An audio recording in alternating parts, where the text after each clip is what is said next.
Hi, welcome back guys. This is your friend, the MHA What If with another fanfiction. This is the first part of What If Deku Helped Katsuki Heal? All credits for this video go to their respective authors, so please support the real author.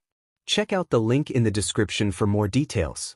Please give this video a like and subscribe to the channel if you want more videos like this. Now let's get into the fanfic. The rules of the Bago household were rules to not be taken lightly, no quirk usage at any times, no violence. Grades below AB are punishable. Do not ever interrupt your elders. Your appearance must be up to par. They're everything. No crying or you will be given something to cry about. There were many more rules, but those seemed to be the 6 he always remembered. Granted, these rules were seemingly only applied to Katsuki. These rules may seem relatively normal, but the consequences were not. Katsuki Bakugo was violent per se, simply always ready to defend himself, although the bruising on his torso said otherwise. Katsuki tried as hard as he could to focus, but the fighting below him seemed to disagree, and the pen doodles on the paper could vouch for it. He muted himself the second his mother came home. His dad had been going out late and he recently was fired from his job. His mom was always one to be violent though, so this just made the situations escalate. One yell in particular made him turn his head towards the door quickly, looking back down to the paper. "Bakugo, please unmute yourself, you know the rules," came the rough, tired voice of his teacher, Mr. Aizawa. Hesitantly, Katsuki's pale hand hovered over the button, lightly tapping the mouse. The fighting in the kitchen had undoubtedly gotten louder and his classmates were sure to be hearing. But of course Shitty Hair had to say something. "Wow dude, is that your parents?" "Yeah, it's common. I'll go ask them to be quiet, I'll be back." It was quick but hopefully satisfactory. He thought he faintly heard Kirishima say something about him lacking his usually sharp attitude. He quietly opened the oak door, trying to tiptoe down the creaky stairs. He could hear the noise get closer now. Misuki held a wine glass in her hand as if threatening to throw it at Maresu. Katsuki gulped a breath before opening his mouth. "Can you guys maybe quiet down a bit while my class is going on?" It was a quiet question. Mitsuki was clearly angry right now. "Boy, I swear to God if you don't get your butt up dash. Please be quiet dash." Katsuki made the mistake of talking back and was quickly cut off as the broken piece of glass from the last throw was swiped across his cheek and his mom's hand swiped across his face. "Go upstairs, this isn't over, you know the rules." Her voice was low and angry and the youngest Bakugo obeyed, turning back to the wood stairs and going up the stairs, stopping before his door. How was he to hide this? The whole left side of his face was practically bleeding. He put his arm over the side of his face and decided on acting like he was holding himself up like that in the call. When he got back, he was happy to see that no one seemed to be looking towards his little section of the screen. It went on like that for a while, Bakugo doodling on the crisp paper and the wind flowing through the room from the window. His arm began to ache from sitting the same way for so long. He had no idea what they were covering, just wanting it to end. Suddenly Bakugo was ripped from his thoughts when the deadbeat Pikachu called his name. "Bakugo, are you okay? I think your arm is bleeding." "Bakugo, move your arm out of your face for me." It was Izuo-sensei. His tone changed into a firmer one, more demanding. "There's no reason to just go on with the DMN class." Bakugo flailed his arms, revealing his cut-up face by accident. "Holy shit dude, are you okay? Kakin, do you need help? What happened, man?" "The class will be ending now. Everyone except Bakugo will be removed from the call. Enjoy the rest of the day, students." The last one was Aizawa. Katsuki knew he was F'd at this point. His hands were trembling as he attempted to hide his face. The already crimson sleeve doing nothing but make it worse as the material irritated the cut. "Bakugo, remove your arm from the cut right now." His teacher's voice was firm and had no bullshit laced in with the tone. His parents are still arguing downstairs. Right as he began shifting his arm, there was a large booming noise from downstairs. Bakugo quickly ripped his head from the screen, running towards the bedroom door. He could hear Aizawa say to come back and say he was calling police and to wait for him. He couldn't hear much noise anymore. His footsteps pounded on the stairs. And then his father's voice boomed at him. His dad never really yelled at him. It was almost always his mom. He just defended her. "Katsuki, get your butt upstairs and don't come down until I tell you to." Katsuki debated on what to do. Faintly he heard the police sirens getting closer. And as he sat at the top of the stairwell, "You little sheet, what did you do? You best get ready for the consequences of what you did when this is taken care of." So the police were here now, he thought. His dad slammed the front door, probably trying to make the police go away. Katsuki decided now was the time to investigate what even happened.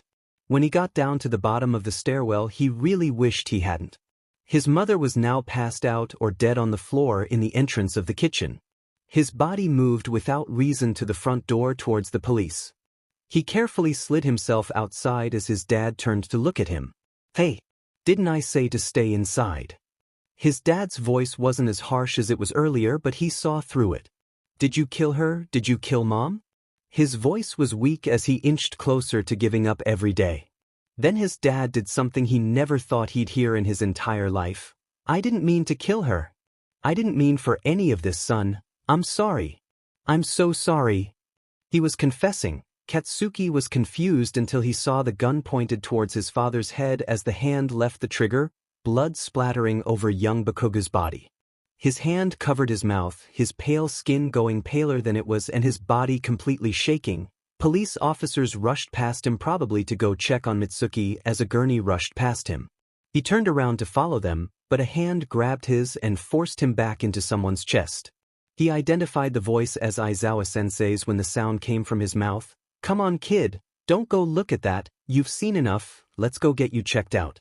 He followed behind the older man quietly as he led him to an awaiting ambulance and sat on the back of it with him while a paramedic looked at his face. "I'm going to disinfect the cut with some alcohol so it may sting, just try to stay still," the middle-aged woman explained. It wasn't the alcohol that hurt, it was when his teacher got up to stretch and brushed Katsuki's stomach by accident. Visibly, both adults saw him jolt back with a small hiss. "Lift up your shirt for me, Han." The woman's voice was gentle and reassuring, and Bakuga knew there was no getting out of it. He slid off the hoodie and sat back and watched both adults' eyes widen a bit. "Jesus Christ, kid, why didn't you ever tell anyone?" his teacher questioned. "It was just sparring." His response was complete bullshit, and Aizawa knew that. Bullshit, it was sparring, that is a handprint clear as day. He went silent and let the woman finish assessing him. She took his heart rate and blood pressure, pushed down on parts of his stomach looking for any life-threatening issues. She wrote a few things down and Aizawa simply watched, keeping his eye on his usually loud student. "Okay, everything seems okay. I would follow up with Recovery Girl in a few days just to be sure everything is healing properly. In the meantime, I'm going to tape some gauze over your. Then Officer Sansa is going to take you to the police station for some questioning," she explained, but Bakugu found his finger too interesting to care. "Come on, kid, I'll go with you. Sansa's a pretty cool dude." Aizawa patted his back as he helped him put his hoodie back on and leading him to the police car. Sansa opened the door and waited for Bakugu to get in. After he did, Shoyuta followed soon after, opting to stay in the back with his student to keep him company. "So, Shoyuta, it has been a while. How has the married life been with you and Yamada?" Aizawa nearly choked. Not the only thing he's choked on, but we don't have to discuss that now. He was not preparing for Sansa to completely let out the fact that he and Yamada were married. "It's been well. I believe you and your wife are expecting a child soon, am I right?" "Yup, but as much as I love her, a mad Piardinity wife is not a nice one. Speaking of kids, we're about at the station. When we get there, a detective is going to want to ask you some questions about what happened, all right, kid?" he asked, looking in the mirror to see Katsuki nod curtly. Both adults made quick eye contact before parting. When they did reach the station, Aizawa walked behind the two, keeping an eye on Bakugu, wondering when his temper would emerge. They led the boy into a room and Aizawa was due to make a few calls. Bakugo walked with the officer. Well, just the officer. He didn't remember his name. Quite frankly, he didn't care right now. He opened a door and ushered the teenager into the office. It was a dark gray office with a cherry wood corner desk with a computer and many papers on it. Next to it was a large filing cabinet, and across from the desk was two chairs, and behind it a small couch. "Hello, you can call me May, please have a seat." "So, Katsuki, are you okay with talking about what happened?" the woman behind the desk asked. He sat himself down across from her. She had brown hair to shoulders and had a black long-sleeve shirt on and a green skirt. He nodded whether he wanted to or not. Great.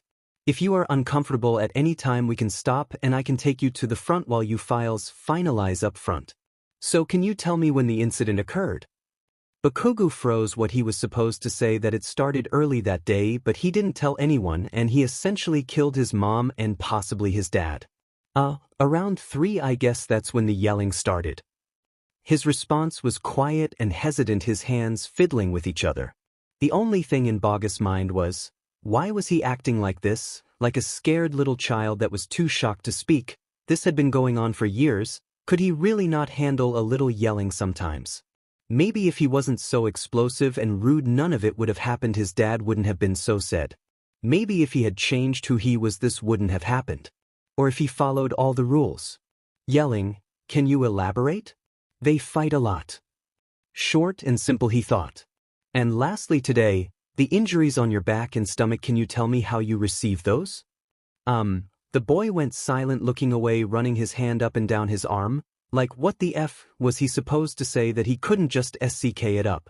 That's alright, we can try again another time. I'll take you out to wait, while we attempt to contact a relative. She said, leading him out.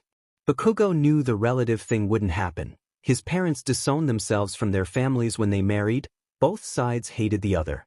He saw Aizawa-sensei sitting in a chair in the quaint waiting room, and sat across from him wanting some distance from everyone. His hands fumbled with the end of the bloodied white hoodie. His eyes had large bags under them from the endless nights and he was just so goddamn tired. He hadn't eaten since the night before his mother sent him to his room before dinner, and if he was honest he forgot to feed himself sometimes. Alright, come on, let's clean you up, you still have blood on your face, Aizawa said, grabbing his hand and leading him to the restroom. Bakugo was practically catatonic at the way he walked, the processing of the incident probably just hitting him. Aizawa had him sit on the sink as he dabbed at the kid's hands, face and neck to remove the dried blood. The kid looked as if he might fall apart in about 2 seconds, but Aizawa knew the kid had too much pride to cry in front of anyone. It's okay to cry, Bakugo, you're going to be dealing with this for a long time, so if you need help, just ask. His student, a 15-year-old child, asked with his eyes downcast, what's going to happen to me now? His hands clasping the end of the counter as his knuckles became whiter every second. Warning, soft but Aizawa, love. Well, we've been unable to contact any other family members, so I made some calls and you have 2 options. Either you can go with Child Protective Services until your mother wakes up and there's a court date and possibly stay in foster care, or second option is, you can come stay with present Mike and I until then and we can from there. It's up to you, we don't mind. This was a side of his teacher he'd never seen. His teacher was very cold and harsh. Usually he has never been the soft type, so to speak. In his mind he was in a hard debate. He didn't want to leave Yui, but he also didn't want to bother his teacher. It's also a little weird. He had heard how bad the foster system can be, and that came to his conclusion. The second option. Please. Katsuki mumbled. Why was he saying please? It was already an offer. Why couldn't he just bounce back? Alright, come on, let's go wait while some files are finalized. Yamada should be here soon. Bakugo assumed that was present Mike. He jumped off the counter, stumbling a bit, and went to sit with Aizawa. When was the last time you ate, kid? Aizawa asked, knowing from the fatigue the kid carried with, that he probably hasn't eaten much today. I'm fine, don't worry about it. His replies stayed short and his nail digging into his palm at the mention of food. That's not what I asked. When's the last time you ate something? I said I'm fine. Don't worry about it. His voice got a bit sharper as it was raised, the usual tone in which Bakugo talked. Aizawa knew he probably hadn't meant to blow up. The kid was tired and probably used to going a day or night without food. He decided if Bakugo was hungry he would tell him, but he would certainly make sure the kid ate breakfast of some sort tomorrow.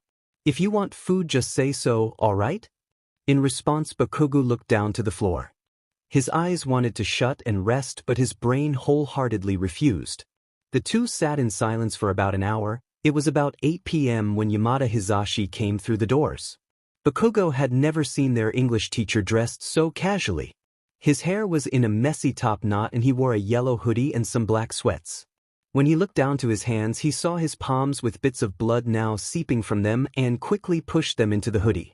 Hey listener, you ready to go? We can get something to eat on the way back.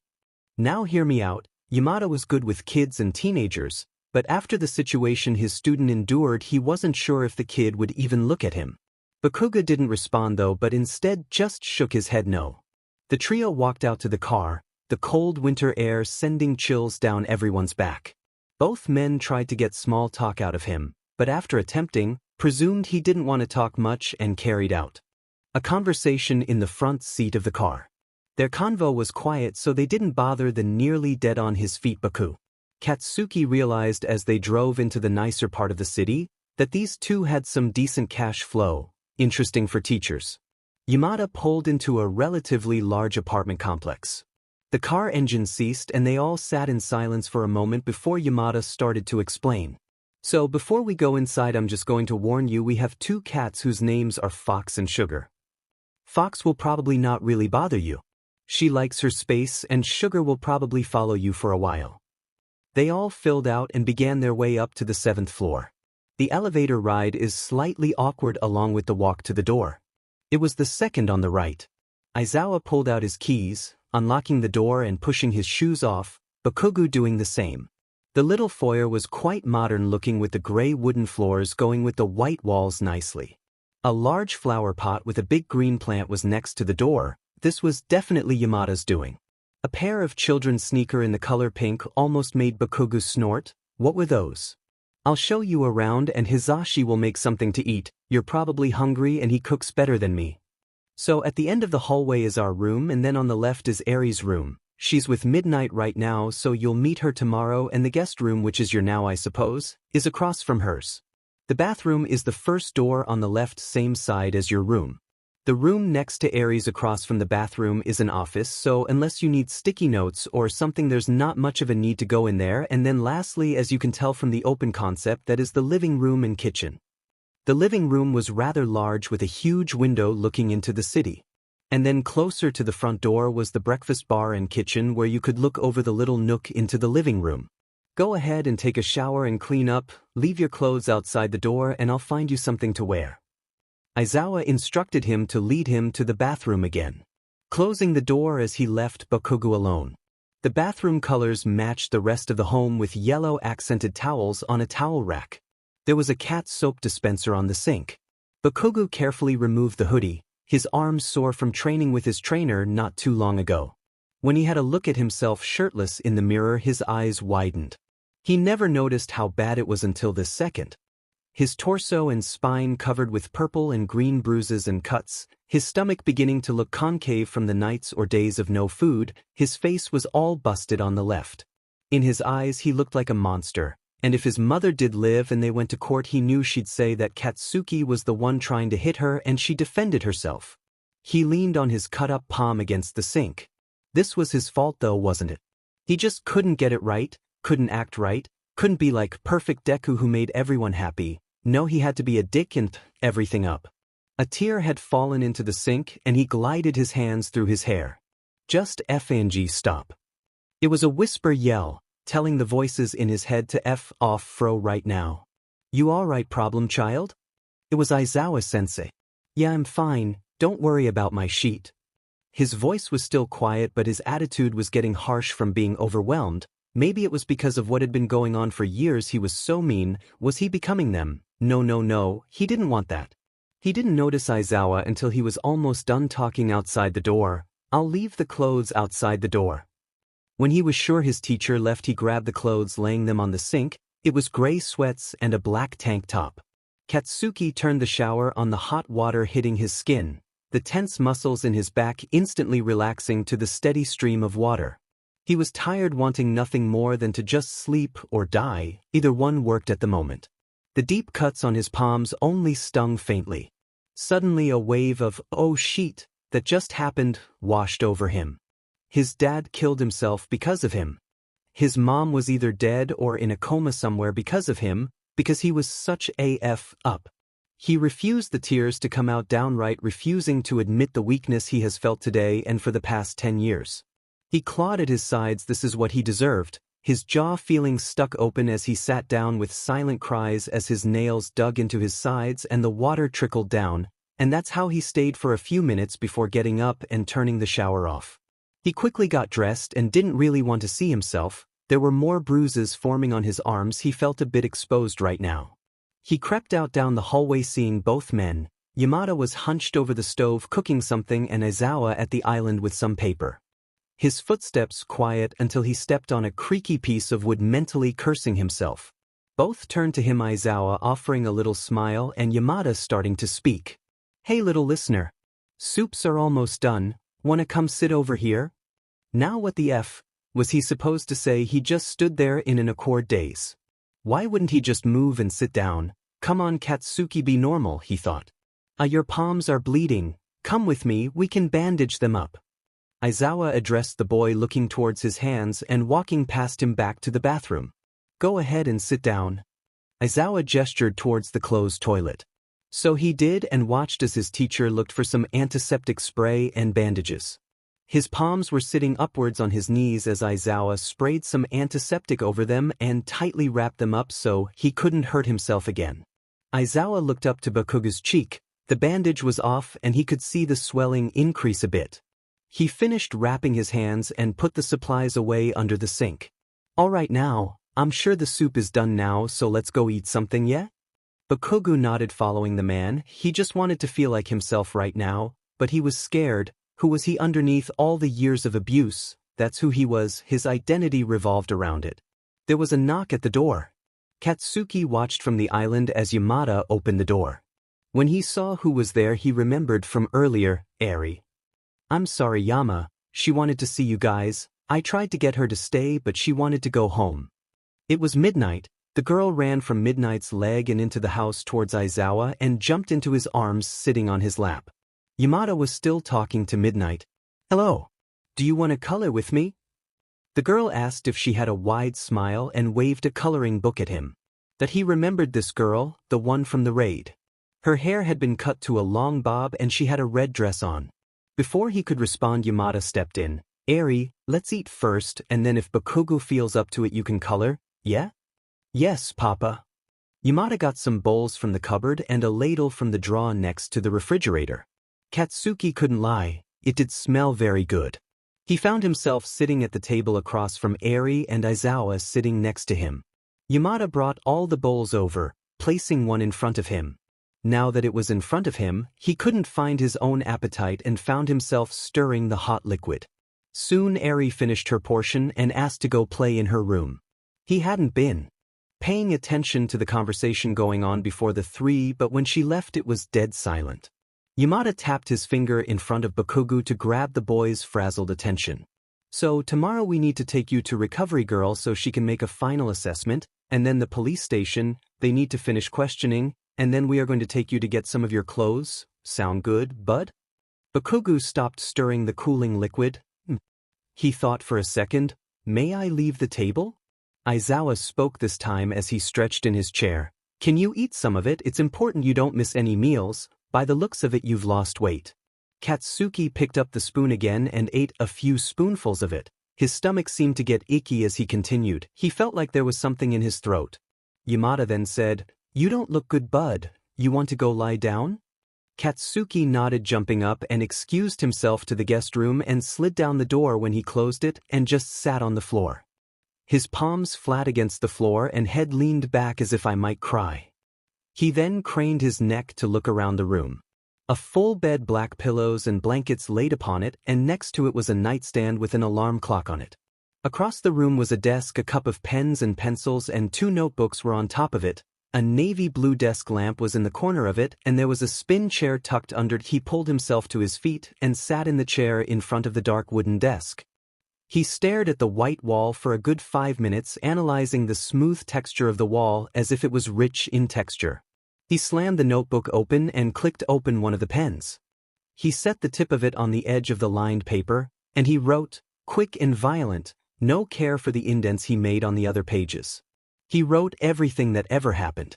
His writing became harsher. No care for anything or anyone in the moment, could feel the sweat in his palms rise like a fallen bird. He no longer cared. He could remember every feeling, every spike of pain, every name his mother called him, every time a glass bottle was thrown. He wrote down every time he cried and why, and eventually he stopped dropping the pen and saw the tear marks on the paper he had been crying. He was beginning to break now. It was about 8 p.m. It was meant to be 6 the last time I put the time in, sorry.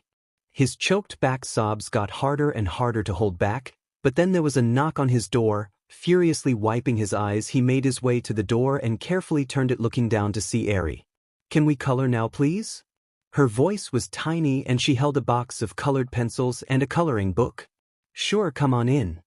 It was a willing response. Maybe his thought would subside while he colored with her. She sat down on the floor next to the bed and Katsuki joined her. She took all the pencil out of the pack and opened the coloring book. "Will you help me color it?" she asked, red eyes matching red. "Of course, what color do you want to start with?" "Fifth. Purple," she exclaimed. "Purple cats. Interesting." He grabbed a blue one and started to color, and in the next hour he learned Eri loves to talk.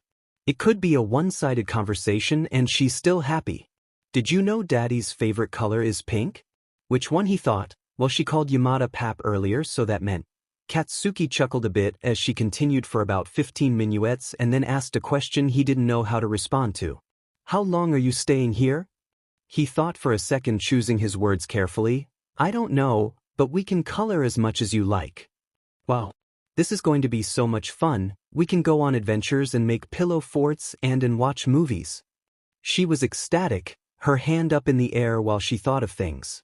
After about 10 more minutes, Eri began to get sleepy, her head supported by her hand, and eventually she just gave up and fell asleep on his floor.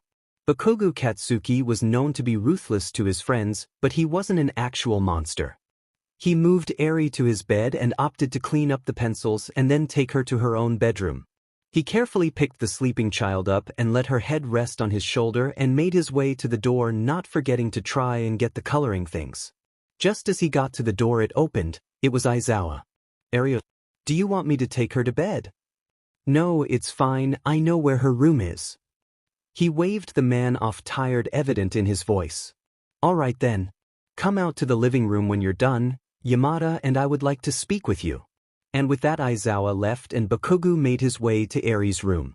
The room was lilac and she had many pink decorations. He smiled, he always wanted a little sibling. He pulled back the blankets carefully with one hand and laid her down. She stirred a bit, opening her eyes a bit of red shining through before they closed again, and she turned over.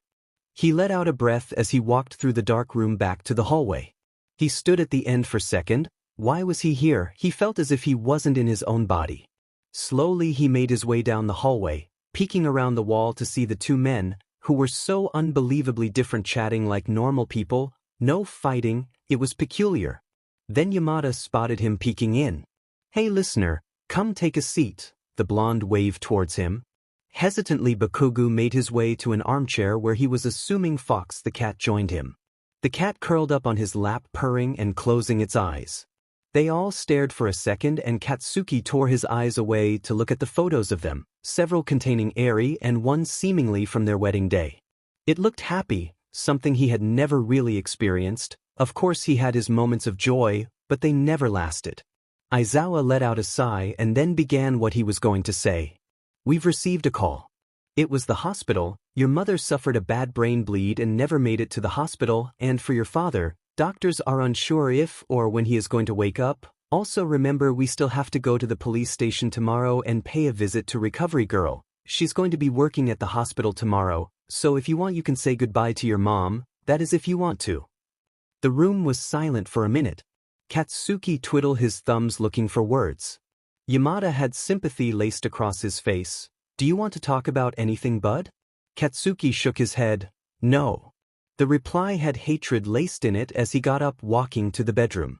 Shutting the door quietly, he slid down onto the floor where he was about an hour and a half ago or so. He could hear the wind howling outside. Bakugo eventually found the motivation to get off the floor and get into bed. His head rested on the pillow, staring at the closed notebook. His eyes eventually shut in exhaustion. When he woke up, he felt paralyzed. It was still dark out, he could tell from the lack of light. Suddenly all the air in his chest left. It was like he saw this outlined smoky image of his mother. She came closer, the dark gray blurry hand hovering above his face, lowering as if she was going to hold it over his mouth. Right before it touched him, he unwillingly let out a scream and lurched forward, grabbing the black tank top as the sweat dripped from his face. Thoughts of negative things swarmed through his head, fault sitting heavy on his heart. He didn't notice he was shaking until the door opened and closed and he jumped back. The light turned on and he calmed down a little bit, his guard still high but definitely wavering. He could see a blurry image of Aizawa-sensei, but he was still so frightened from what just happened he couldn't stop shaking. The warm hand on his back made him flinch a bit as it soothed up and down. Breath, bud, in for 5, out for good. You're going to be okay, kid. Bakugo was embarrassed and angry at himself. Why was he acting like a baby? Relax, this was proab/ably going to occur. You've experienced a traumatic event. A very bad one at that. It's okay to be hurting. It's not okay to not tell someone though. Bakugo's replace was harsh, though he was still trying to get easier breaths. I am fine. Shoyuta Aizawa wasn't a dumbass. No one would be fine after something like that, and probable years of abuse judging from the injuries earlier. He also knew Bakugo was probably sitting in a large hole of denial, and if he wasn't ready to talk yet, he shouldn't push, but should definitely ask every once in a while. He knew the boy may not want to be left alone after whatever it was that frightened him, so he made a proposition. Tell ya what, kid, how about we go put on some dumb movie and I'll make some tea. It's about to be 5 anyway. We have to leave it. I can make breakfast in like an hour or so. Eri should wake up around then with Yamada. Can I use the bathroom first? Aizawa wasn't sure why his student was asking. You don't have to ask to use the bathroom, kid, that's just cruel. Katsuki nodded, going past Aizawa and to the bathroom, locking the door on his way, and that he leaned on the sink looking in the mirror. Turning on the faucet, he splashed cold water on his face, biting back a groan as it hit the cuts on his cheek. The bandages on his palms were now resting in the garbage can and his hand looked better. They were not bleeding but were certainly still healing. His eyes still had bags even though he just woke up. He was also refusing to acknowledge everything that happened. He decided if his mom was here she'd be telling him how weak and pathetic it would be to be crying over this. Or that he was not worth the food he was given or the money spent. He unlocked the door, hand resting on the doorknob to make sure no fighting was happening, just something he always did. Deeming it safe, he went to the kitchen where Aizawa was making tea. Bakugo took a seat and put his head down on the island. A hand ruffled his hair a few minutes later. Here you go, troll, Aizawa said, referencing Bakugo's messy hair as he gestured towards it. Katsuki smiled, taking the cup, looking at it, and the thought that he wasn't worth the food or drinks. It made his smile fall quick, but also evening his expression out to a blank one and taking a sip to not be rude. His eyes were still heavy with sleep, but his mind was plagued with this morning's events. Any movie you particularly want to watch, kid? The older man asked. He shook his head and followed Aizawa to the sofa as his teacher scrolled through the movies on the TV, opting for Transformers. They were about 10 minutes into the moment when the black-haired man felt a head on his shoulder. Humph, this was weird. He thought not in a million years he thought he would have a daughter and would have one of his most volatile students with his head on his shoulder. Aizawa saw the time was nearing 6, soft footsteps coming closer to the living room.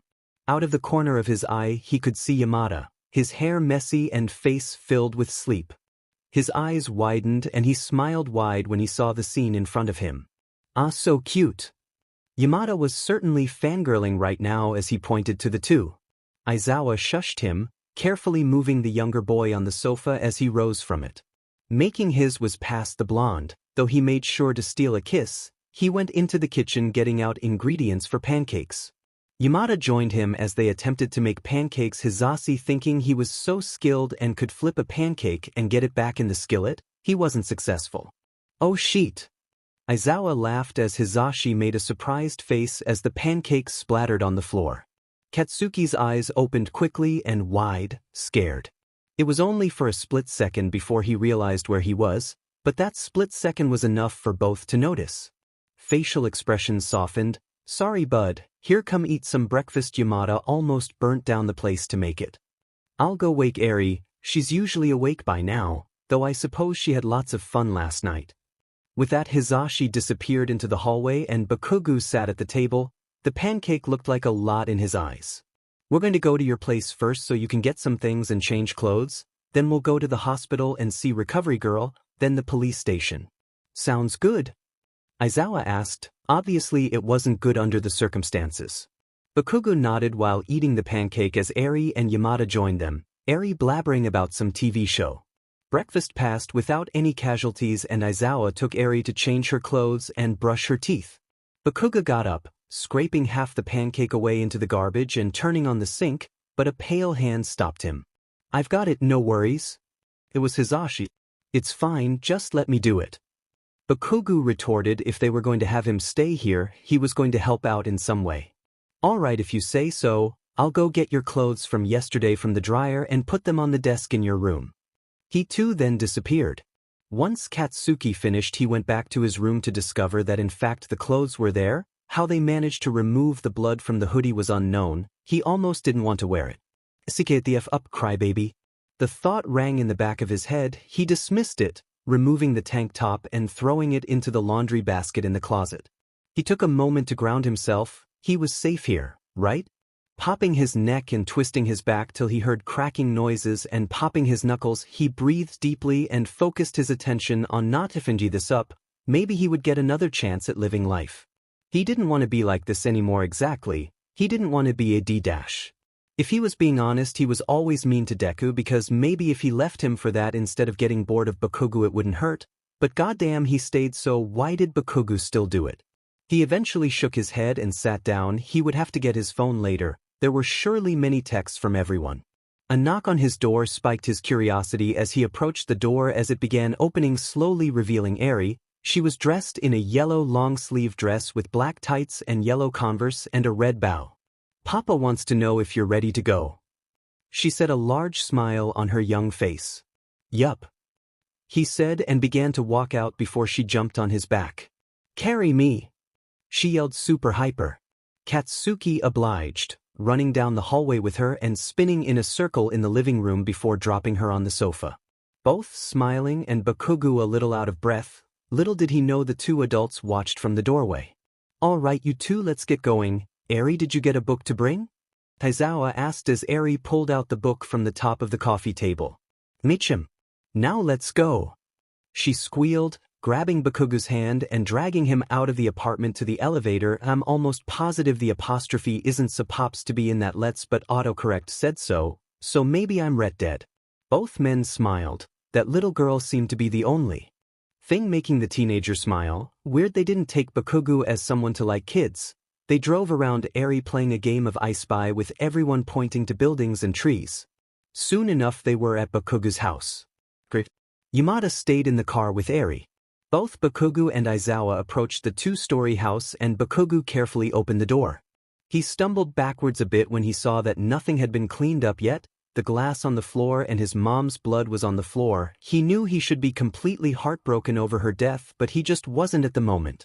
A hand on his back brought him back to his senses. Don't look at it, just go upstairs and get what you need, it'll come with you. He followed Katsuki upstairs, trailing a few feet behind the boy as they entered his old bedroom. Bakugo was grabbing a backpack and a duffel bag.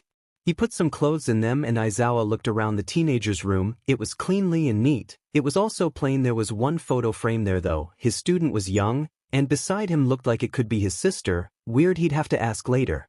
There was a desk and bed in there and then the closet, that was it. Katsuki was folding clothes to put in his bag and his school uniform as well. He slid the laptop and school textbooks and notebooks in as well. A picture of him and the squad 2.it was one of the only pictures he ever had. He made his way to the bathroom, throwing in his toothbrush and deodorant and hair gel and other skincare things. He looked in the mirror and his bruises were fading from purple to a more greenish yellow on his face. He ran his hand over his mouth before spotting something out of the corner of his eye. It was the little fox head blanket from when he was younger. His mom had made it for him when he was younger and things were more peaceful. It held great memories. Road trips and falling asleep in the car when he was young, or when it was thundering outside he would cuddle up with it. Then there was when his parents started fighting when he was around 5. It was a security thing to him then. That thing had so many tears embedded into it from late nights and flying glass. He carefully locked the door and let out a quiet sob. He told himself he wouldn't cry anymore about this. Well, that wasn't true anymore. He sat down on the floor, head in his knees as he choked out the cries, leaning over to the rack in front of him to grab the bottle of pills he took from his mom. It was because she never took them. She was so mean. She didn't care enough about him. Did anyone care about him, he thought? He was surely being a bother to his teachers. He let out a louder sob opening the bottle. Aizawa wasn't born yesterday. He could hear a child's cries from miles away, but he was in the room next to him. He also knew if he asked, Katsuki wouldn't open the door. He knew how to pick a lock, though he's been a hero. How long it would be disgraceful if he didn't. So quietly and slowly he picked the lock. It wasn't until he heard the sound of Il's shaking he hurried it up and pushed the door open, his student looking up in shock, then putting his head down in shame and dropping the pills beside him and sobbing full on now. Aizawa let out a sigh and dropped down to sit and pulled the kid into a hug. This poor kid has been through so much and was silenced through it all. It was terrible. No one ever noticed the abuse before it got bad. Bakugo was crying into his shoulder while he rubbed his palms up and down the distressed boy's back. Shoyuta had never really encountered someone this broken at the moment. "You're okay, I've got you, just cry, it's okay to cry." Aizawa was trying to let the boy know that it was okay, cry and have some emotion. "We can sit here as long as you need, kid, just let it out." The kid's jaw seemed to stay open for a second as the silent cry tried to jump out. They sat for about 15 minutes until Katsuki seemed to stop and just go limp right there. "Come on, we can talk about this later and what to do, we should get going." He gave the kid back a pat and helped him up, grabbing one of the bags and heading down the stairs behind him. He opened the front door to see Eri and Hizashi playing tag before Eri ran up to a tear-stained Bakugo and hugging him tightly and him hugging back as he picked her up, heading back towards the car, throwing his bag in at his feet and helping Eri into her car seat. Yamada watched as the kid got in the back of the car. Was he crying? Aizawa sighed. "Yeah, full-on sobbing, I'll tell you later." "Alright love, let's get going before we're late. We all know how recovery girl is when you're late." Aizawa chuckled at the statement as he got into the driver's seat. He looked behind the seat to make sure both kids were secured in their seats before pulling out of the driveway. The hospital wasn't too far from here, only a few minutes. Recovery girl had texted Yamada saying to meet her in exam room 17 and to just come in. Eri was telling Katsuki about the time when Aizawa had dropped the cat on accident, which he still felt bad about to this day, and how he gave the cat so much catnip it didn't move. Wow, Aizawa giving his cats too many edibles. They soon arrived at the hospital. Aizawa took Eri to the kids' area this time and Yamada went with Bakugo to see recovery girl. The two blondes walked in silence, Yamada in the lead, knowing his way around the place. He knocked on her door and it opened less than a second later. The short, old woman stood before the two as she ushered them in and slammed the door. The elder woman checked on the bruising and other injuries, soon deeming only the healing process was left. She saw the boy's palms, scolding him a little bit. That was easier than he would have thought, though when she asked him to take off his shirt he was reluctant. He didn't want to see the way Yamada looked at him when he saw what had happened. His weakness. The whole area was tender and hot. That went relatively quick. He and Yamada were walking silently when Yamada asked, "Would you like to say goodbye to your mom?" Bakugo's words were filled with anger. "No, I never want to see her again." Would he regret that eventually? Potentially, but everything was cloudy right now. "Alright, let's go find Aizawa and Eri. If you're lucky he might have some dignity left." When the pair found Eri, she was playing with a doll and made Aizawa hold one too. "Eri, it's time to go." It was short but got the message across. Next up was the police station, more questioning. Yamada took Eri to a nearby cafe so she wouldn't get bored while she waited for them. "Bakugo, we're ready for you." It was the woman from yesterday. He followed her in, silently sitting down as she shut the door. "How was your night last night?" She smiled sweetly. He shrugged and fidgeted in his chair. "Alright, same as yesterday. If you're uncomfortable we can stop for a bit. Here's the first question. Was your father ever physically violent?" "And no, yes, made threats but never really would hit. It was mostly my mom who hit." "Do you remember the first time she hit you?" Bakugo seemed like a deer in the headlights. "That was a long time ago. Physically when I was 7. "Alright, and what were some of the reasons she'd do this?" If I got below AB or if I interrupted her, sometimes she would just look at me with disgust and hit me. I could handle it though." he explained, whispering the end of the sentence. Both were silent, the woman writing something down on the paper in front of her, and Bakugo messed with the hem of his shirt. She asked a few more questions, to which Bakugo answered shortly. It had probably been an hour or so and he really wanted to go home and rest. She typed some things into her computer, then looked at the teen in front of her. His head was down, finding the floor rather interesting. Bakugo, do you remember exactly what happened yesterday? Well, I was doing classes and then mom came home and dash. The boy seemed lost in a trance. They started fighting over something, so I asked them to be quiet, and that's when she cut me with the glass, told me to go upstairs. I don't know what happened after that. I'm sorry. I'm sorry I don't I dash dot.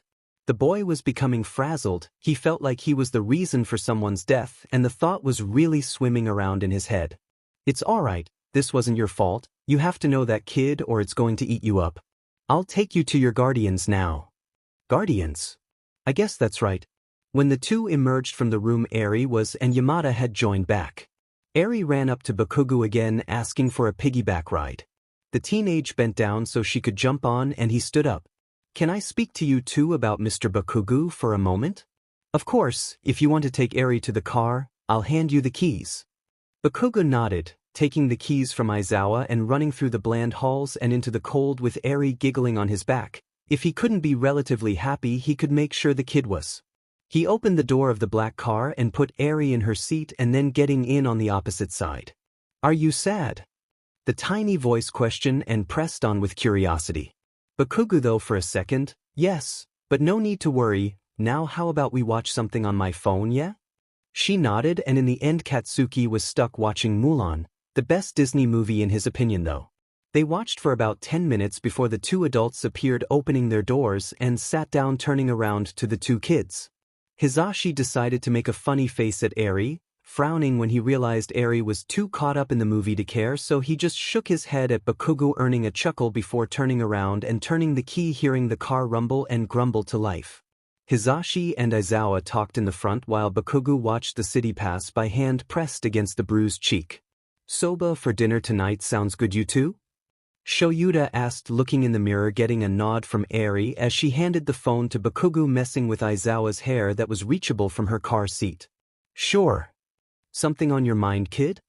He asked, still looking back. Katsuki wanted to not hurt like he has for so long, not wake up every day with no energy, so he answered, can we talk later? Of course, after we put Eri to bed we can talk about everything, he said, turning back, but not before offering the boy a small smile. Katsuki shoved the phone into his pocket, falling asleep against the window to the steady engine. Hizashi had taken Eri inside, and Aizawa opted to stay back and wake the teenager in case he flipped out. Slipping his way out of the car, quietly closing his door, he carefully opened his students. He knelt down and called the kid's name, but to no avail. He was no doubt tired and out of energy. Gently he shook Bakugo's shoulder, and then he was accidentally smacked in the face when Katsuki was woken and frightened. I'm sorry, I didn't mean to hide dash. Don't apologize, it wasn't on purpose, it didn't even hurt. We are home now, so we should go inside. Katsuki looked around as the afternoon sun had come out and was now shining down on him, giving him a slight headache. He nodded and followed his teacher back inside. They entered the elevator. Remember, we'll talk after dinner, Aizawa pointed out. The elevator dinged, opening, and gave the two a view of Hizashi racing Eri to the elevator, letting her win as he pouted when she declared victory. Eri wanted to go to the park. You are welcome to join us if you want, Yamada said, mostly to Katsuki. You don't have to go if you don't want to, Shoyuta made clear, to which Bakugo nodded. No, it's fine, let's go, he replied as Eri cheered, wanting another ride on his back. He obliged, letting her jump up as the two men laughed. Double elevator ride, I guess. The park was right across from the apartment, and the group ran across, trying to not be obliterated by the Helsey traffic. He dropped Eri to the ground slowly as she pulled Yamada to the swings. He followed Aizawa to a nearby bench. He observed the blue sky and the birds chirping and the sound of cars making their commute. Can I ask you something, Aizawa-sensei? He asked, turning his head to the raven-haired man. Aizawa nodded his head. Anything, kid, it's what I'm here for. Is it bad that I don't really miss my mom now, like although she was my mom I think I can understand the way she was treating me was wrong, But then I feel guilty because shouldn't I miss her? Does this make me a bad person? The searching eyes tilted upwards, staring the adult in his eyes. Show you decide. Kid, I'm going to be honest. Give yourself time. Your mom just passed away last night. You're trying to move through it too quickly, and if you do that it is going to make feeling better more difficult. But for your answer, no, it's not bad. Yes, she was your mother, but you're allowed to be mad at her, he assured, putting a hand on the kid's knee. Anything else you want to ask? I'm sure Eri will be tired in about 10 minuets. He asked again. It can wait until after dinner. He decided because if he was going to cry again it would probably be during their chit-chat later about the events of earlier and other things. Aizawa was right. Hisashi was now coming back looking completely winded with Eri in his arms, pretty much passed out and dead to the world. Aizawa smirked with I told you so look, and greeted his husband, pulling Eri from him as the group began their trek back. The two chatted Katsuki, not really feeling in a conversation-y mood. The traffic was dying down by now and the air was becoming cooler and crisp. The sky was fading from blue to gray as if a storm was coming. They crossed the street once again, stepping upon the sidewalk to reach the building. Katsuki never really observed the lobby of the apartment. It wasn't anything special, but it was still nice, a few chairs and bookcases with a table. He followed behind Aizawa but in front of Hisashi. They were crammed into the elevator with a few other people. Eri was getting fussy and annoyed and held her hands out to the blonde teenager. Aiza, have him, are you sure? Look, and Bakugo nodded, carefully taking the kid as she laid her head on his shoulder, taking a fist full of hoodie. She was so small it reminded her of his sister who died when they were young, the result of drowning. That's when his mom became angry at him, but those thoughts were for another time. This was his second chance as a brother and he refused to F it up. Yamada unlocked the door and waited for the three to go in before himself. Bakugo kicked his shoes off and took Eri to her room, slipping her shoes off and putting them in the shoe basket in her closet. She was wiped and didn't even stir when he laid her down and removed her shoes. Walking from her room and gently shutting the door, he could see Aizawa grading papers at the end of the hallway at the breakfast bar. He debated going to his room or joining the two men, but Hisashi beat him to it, calling him over. "Wanna help me start dinner? I can show you how to cook." He smiled. Bakugo obliged. "Going to wash his hands." Yamada pulled out a cutting board, 2 knives and a large pot. He filled it with water, going to put it on the stove to boil on low. "Do you want to cut the peppers?" "Yes." Bakugo nodded as he got to work. He carefully chopped the 2 green peppers. He knew how to cook. He made dinner for his parents often. Yamada was cutting up onions as his eyes water and he joked about it. They listened to a stupid podcast that made Bakugo laugh, and halfway through he vaguely remembered what family was like. He smiled to himself. He didn't feel as angry anymore at the world, still sad but also happy. He was so lost in his thoughts he didn't realize he chopped his finger off until Yamada grabbed the boy's wrist, offering a smile and nod to the chopped peppers that were long finished. "Ah, sorry, didn't mean to do that." "Well, I would hope not." "Oh." Yamada laughed. Did he just say "lol" out loud? Bakugo decided to not question it and listen to the podcast with Yamada continuing to cook as Aizawa sighed at the papers he was grading. It was nice as he continued chopping veggies. He was soon finished and Hisashi praised. "Did you do the English assignment I gave before the online day?" Yamada asked, curiosity in him. No, I didn't really understand it." "Sorry." His smile fell in a bit of shame. "No worries, I can help you later tonight or tomorrow if you're tired. Most of your classmates probably didn't do it either. Also, you can go watch TV or in your room, I'll do the rest." He smiled, waving him off. Katsuki sat on the couch next to the window. The rain was falling steady, showing no sign of stopping. Fox had now curled in his lap purring, and the other cat sat on the back of the couch and stretched. After a while Aizawa turned from his work. "Bakugo, can you wake Eri and bring her out here? It's time to eat." "Sure." He smiled, setting Fox aside and going down the dark hall, flicking the white light SW. Gently he opened the door. She stirred a bit and opened her eyes. "Hey, it's time to eat. After dinner we can color again. It was really fun," she asked, jumping up and running next to him as he attempted to fix her bed head. "Sure, if you'd like, I don't mind, but I have homework to do first," he replied, remembering the English he didn't understand.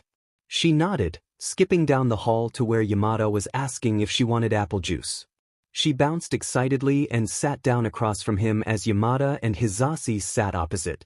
The soba looked good, but he wasn't sure if his stomach would allow too much.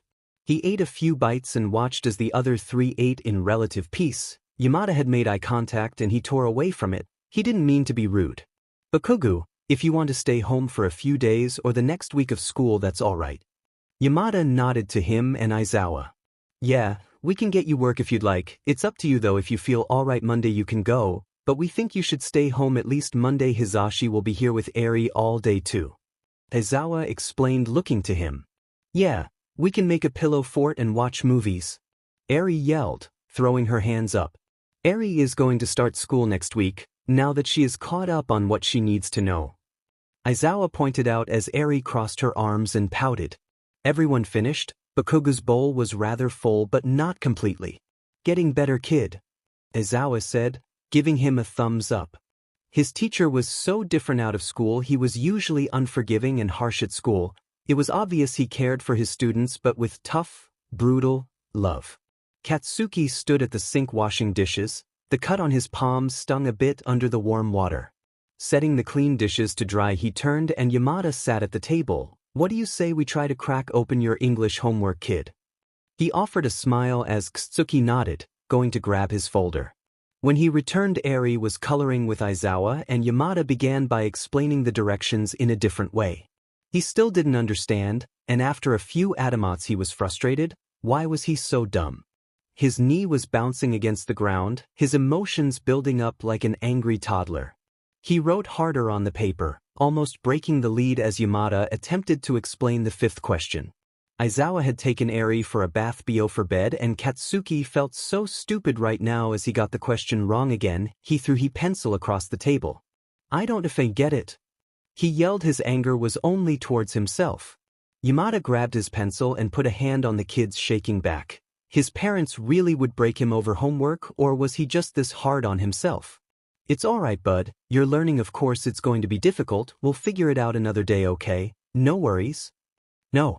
I have to figure it out," Katsuki screeched. "You're only going to overwork yourself, kiddo. It's okay to take a break. You know my rules."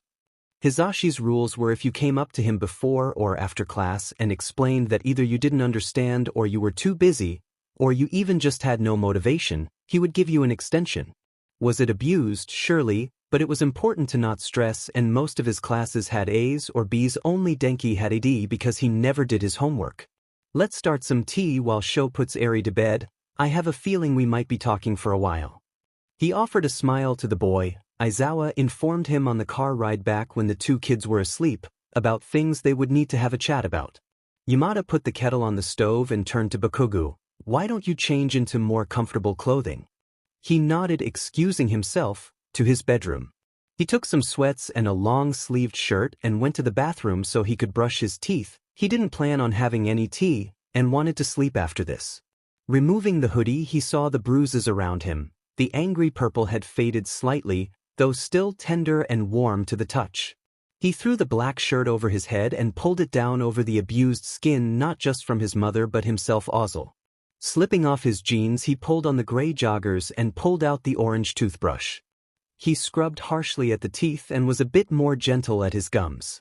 Going back and forth for 2 minutes before spitting it out and rinsing his mouth, satisfied, he opened the door and ran face first into Aizawa. Katsuki no longer had the thick hoodie to guard his stomach, so the clash caused a large amount of pain. "Sheet, I'm sorry," he hissed, pulling back and rubbing a hand over his stomach. "I'm sorry, kid, no worries though. Are you alright?" "Kith." Katsuki nodded and Aizawa hummed, letting out, "Alright, let's go meet Hisashi in the kitchen so we can talk." Aizawa followed behind the blonde teenager as he sat down at the kitchen table just off the kitchen. He watched as the two grown men sat across from him. Aizawa was the one to start the conversation. "This isn't going to work if you aren't honest with us, alright, kid, so let's start simple. How are you feeling right now?" "How are you feeling right now?" Katsuki froze for a second, thinking. It was a mixture of everything. He stared at the dark tabletop, just thinking, "Bakugo?" He snapped out of it hearing Yamada's voice and responded, I don't know, a little bit of everything I guess." He mumbled.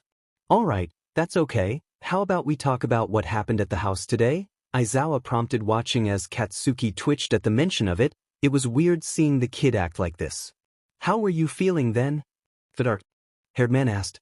I don't, overwhelmed I guess. Katsuki knew he wanted to talk about it. He didn't know how to though, it was uncomfortable. I want to tell you everything but I don't know how to. He admitted. Yamada smiled, that's why we're here, kiddo. How about we start with, do you remember when the abuse started?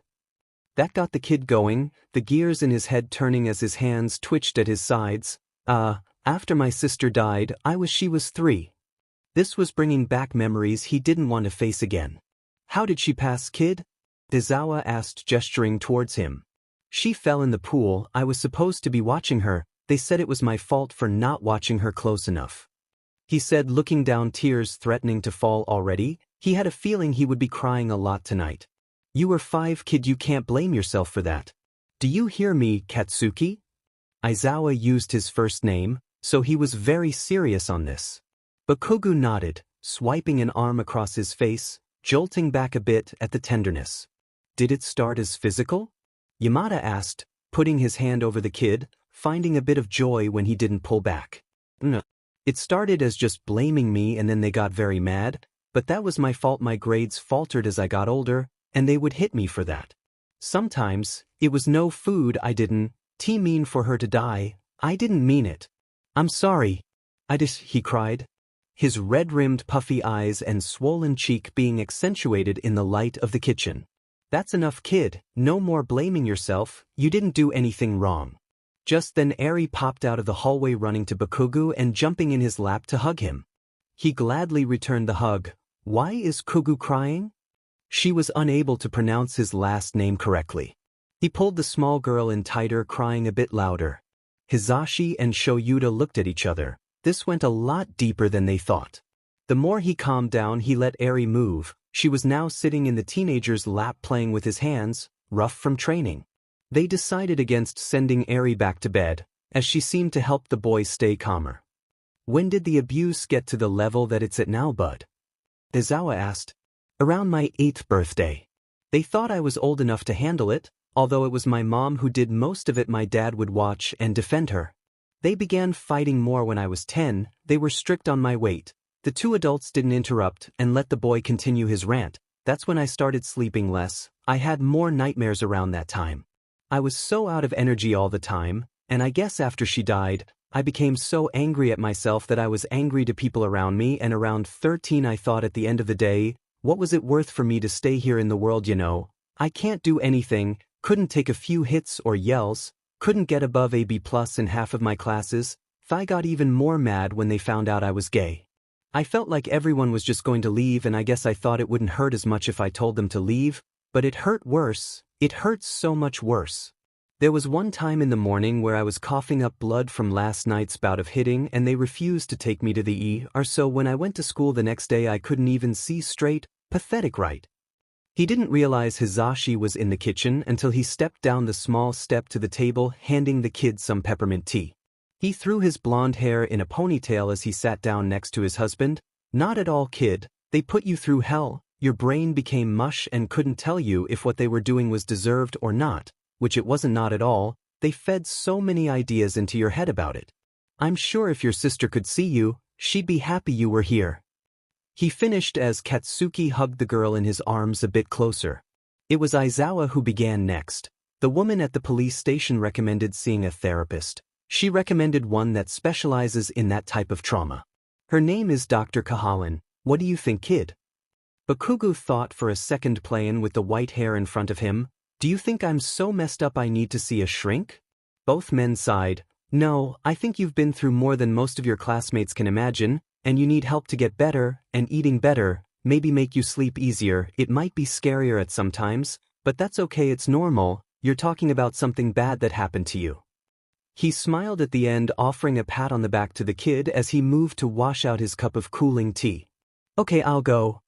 His reply was short and full of fear. Good choice, bud. She has an opening tomorrow at 6. It's only for an hour. We'll stay if you'd like. Yamada assured him, following Aizawa into the kitchen, leaving him and Eri not more than 10 feet from them, but alone. Kugu, don't be sad. If you're sad, I'm sad. she said, pulling her smile into a frown as Bakugo chuckled as she took her two pointer fingers and pulled his frown into a smile, and he chuckled, petting the child's hair. From behind him, Yamada swooped in and whooshed the girl away. "It's time for bed, missy," he said, booping her nose as she giggled. Once they left, Aizawa stood across from him. "Is there anything else you want to talk about at night?" If or when my dad wakes up, what will happen if he doesn't get me back? Where do I go?" "Well, kid, based on evidence, it's highly unlikely the court would give your father parental rights for you, and on that note, you have a few options. Either if you'd like, you can stay here, Eri seems very attached to you and we don't mind, or you can go to the foster system. It's all up to you." I want to stay with you guys, but I'm scared. If he does get me back, what if he starts where she left off?" He shivered at that, pulling in on himself. "Well, if he does and he starts it, you report it or tell me or anyone and the police will get involved and then we can go from there. You have mine and Hisashi's number so you can always call us, get it?" Katsuki nodded and Aizawa pulled the kid in for a well-deserved hug. Aizawa felt that kid let out a large breath and he gently rubbed a hand on the kid's back. "It's late, so unless there is anything else you want to say, I think you should head to bed. We will probably stay home for most of tomorrow and then at 6 we'll go to your therapy appointment," he said, still embracing the unusually calm teenager. He nodded, pulling away. "Good night, Aizawa-sensei," he said, bidding farewell as he went to his bedroom. Shoyuta was left cleaning up the kitchen. He did a few dishes as the hot water burned his hands. A pair of arms snaked their way around his waist and a head now rested on his shoulder. "Hey love, let's head to bed, it's late, alright?"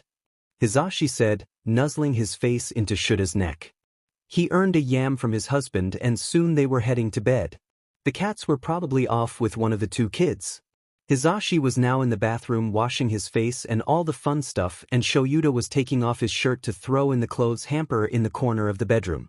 The room was cold, so he didn't understand why he took off his shirt, maybe a habit. If he was being honest, he was very stressed right now with the whole Bakugo situation, but he was more worried about the kid's health than anything. He let out a tired sigh and popped his back as Hisashi came in. "I think I'm going to grade some papers." Aizawa gestured down the hall, but before he could move, he was already tackled into bed in a bear hug. Hisashi helped him tighter. "Sorry love, it's time to sleep, no skipping sleep, you 13-year-old. Aizawa rolled his eyes at that and readjusted so his head was on Hisashi's chest and his leg trapped his husband close. "I love you, good night," he said, settling back down to where he was. "Love you too, sweet dreams, Sini." Hisashi laughed and Shoyuta playfully swatted at him.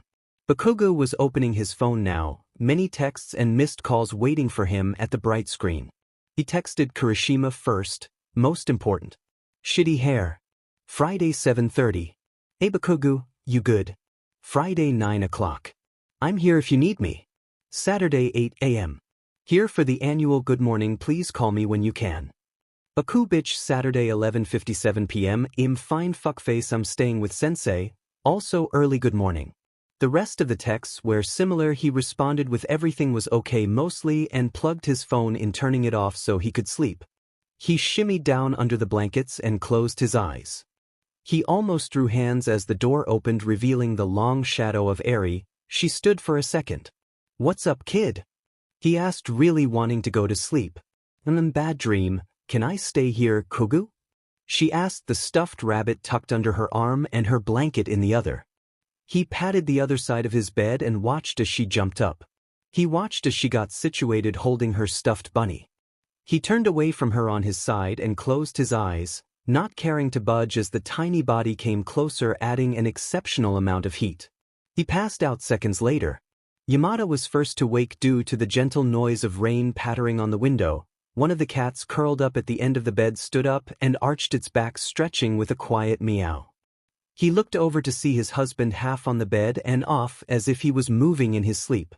He let out a chuckle and sat up, stretching a bit and putting his slipper on. The floor was always cold in the morning.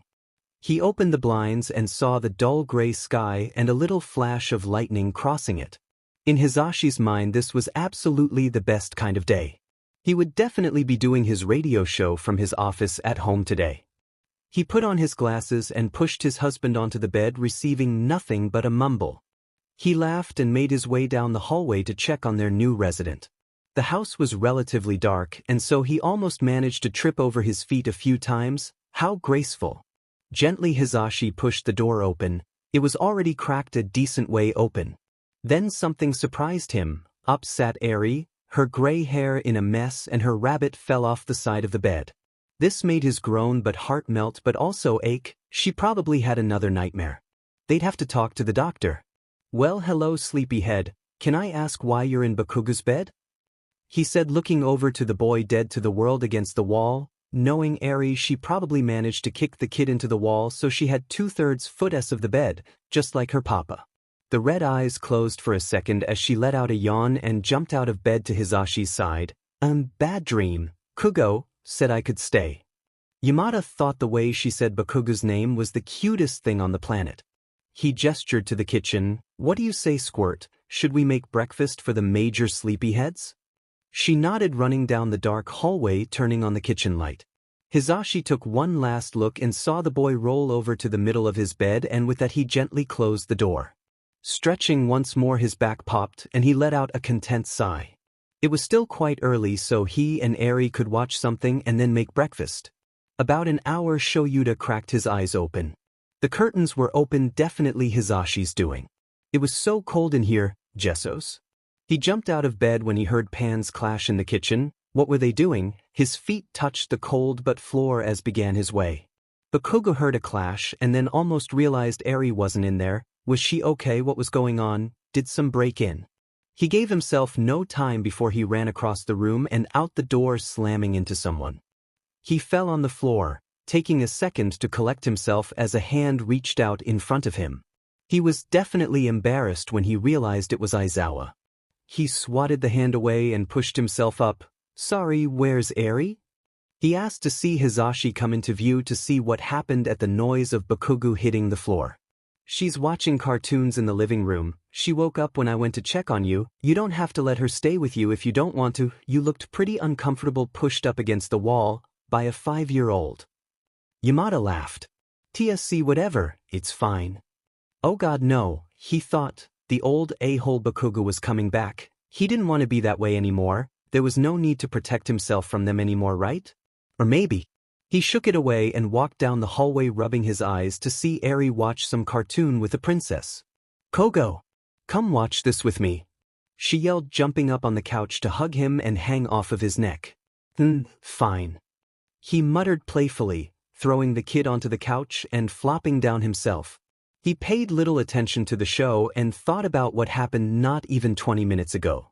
He heard the two adults cooking in the kitchen. Too tired to even care right now, he fell asleep with his head on the hard armrest.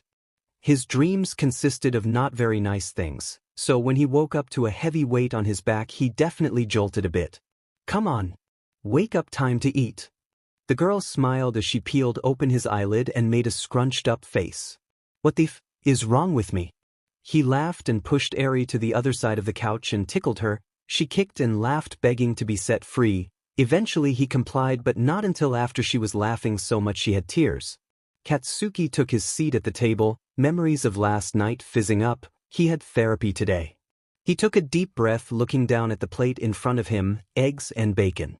He took a bite and looked at Eri, who was shoveling food into her mouth. Not going to lie, he was a bit jealous. She stuck her tongue out as she finished chewing, and Bakugo did the same. And soon enough the tiny girl had completely finished syrup over her face. Aizawa snorted and grabbed a napkin, wiping it off of her face before tossing it. What do you want to do today, you two? Aizawa asked, leaving to clean his plate, taking his and Eri's to the sink to wash. Watch movies and make a fort. Eri smiled.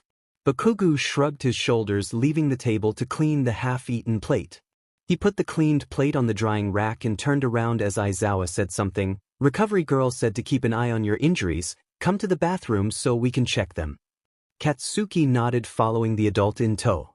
He was still so tired, and the apartment was so cold this morning. Aizawa closed the door, so Eri didn't manage to see it. Can you take off your hoodie? Yes. Bakugo was hesitating and Shoyuta reassured him it was okay. Carefully he pulled the hoodie over his head, putting it on the sink. Aizawa was observing the kid torso for any abnormalities in the healing. The parts of the purple had turned green. He had the kid turn around as he examined his back. One of the cuts looked very angry and swollen. Whether or not it was infected, it was best to not gamble it. Sit down, I'm going to clean the cuts on your back and bandage them real quick, he said as he reached under the sink trying to find the wound cleaner. He stood up to see the kid sitting on the sink back facing him so he could see the teenager's face in the mirror. Aizawa was getting ready to whip the cuts with some of the cleaner as the kid sighed. Something wrong? Aizawa asked the kid, shaking his head. He was going to say he knows he's lying, but decided to give the kid a break from questions. Gently he started wiping down the cuts, Bakugo hissing and pulling on his joggers as it stung. Sorry kid, I'm not trying to hurt you.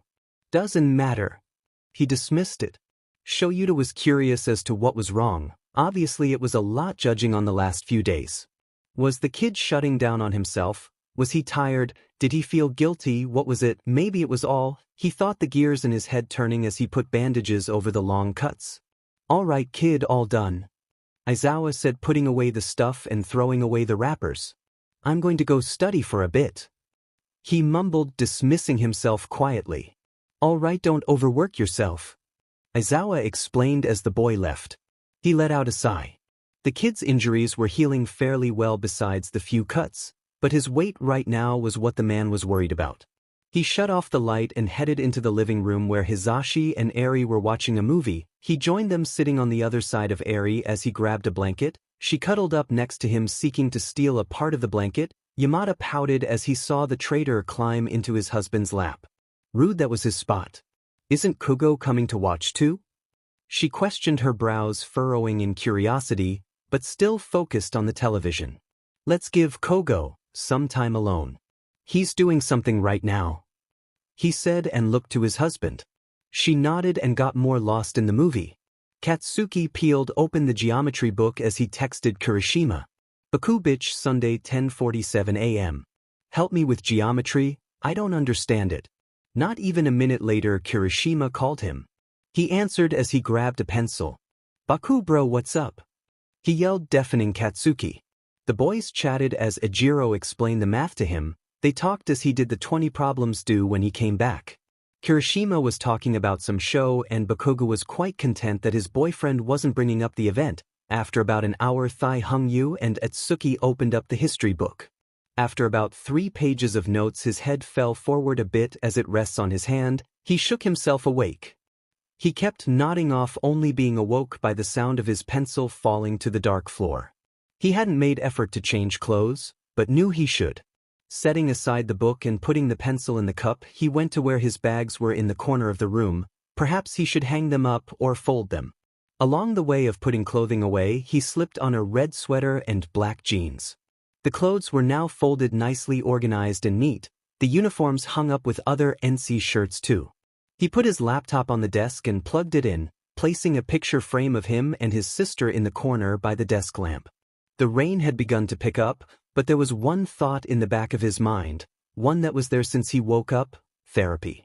He was scared, definitely. He was going to be talking to a stranger about his problems that he can't even seem to see straight about. There was going to be someone judging him. He didn't notice when Hizashi opened the door. Hey little listener, want some lunch? He asked. He was giving him a choice, not forcing him. Katsuki shook his head no and went back to writing in the notebook, the bad thoughts that never left. He once again, though, fell asleep. When he opened his eyes again, he was re-experiencing what happened the other night, the smoky-like image haunting him. The door opened, but the boy didn't move, felt like he was frozen with no way of moving. He heard the door close and Shoyuta was kneeling beside him, hand on the kid back. Kid, try focusing on the feeling of my hand and breathe. His mind did so, and within a few minutes he let out a breath as if he wasn't really breathing the whole time, and watched as the smoky image disappeared.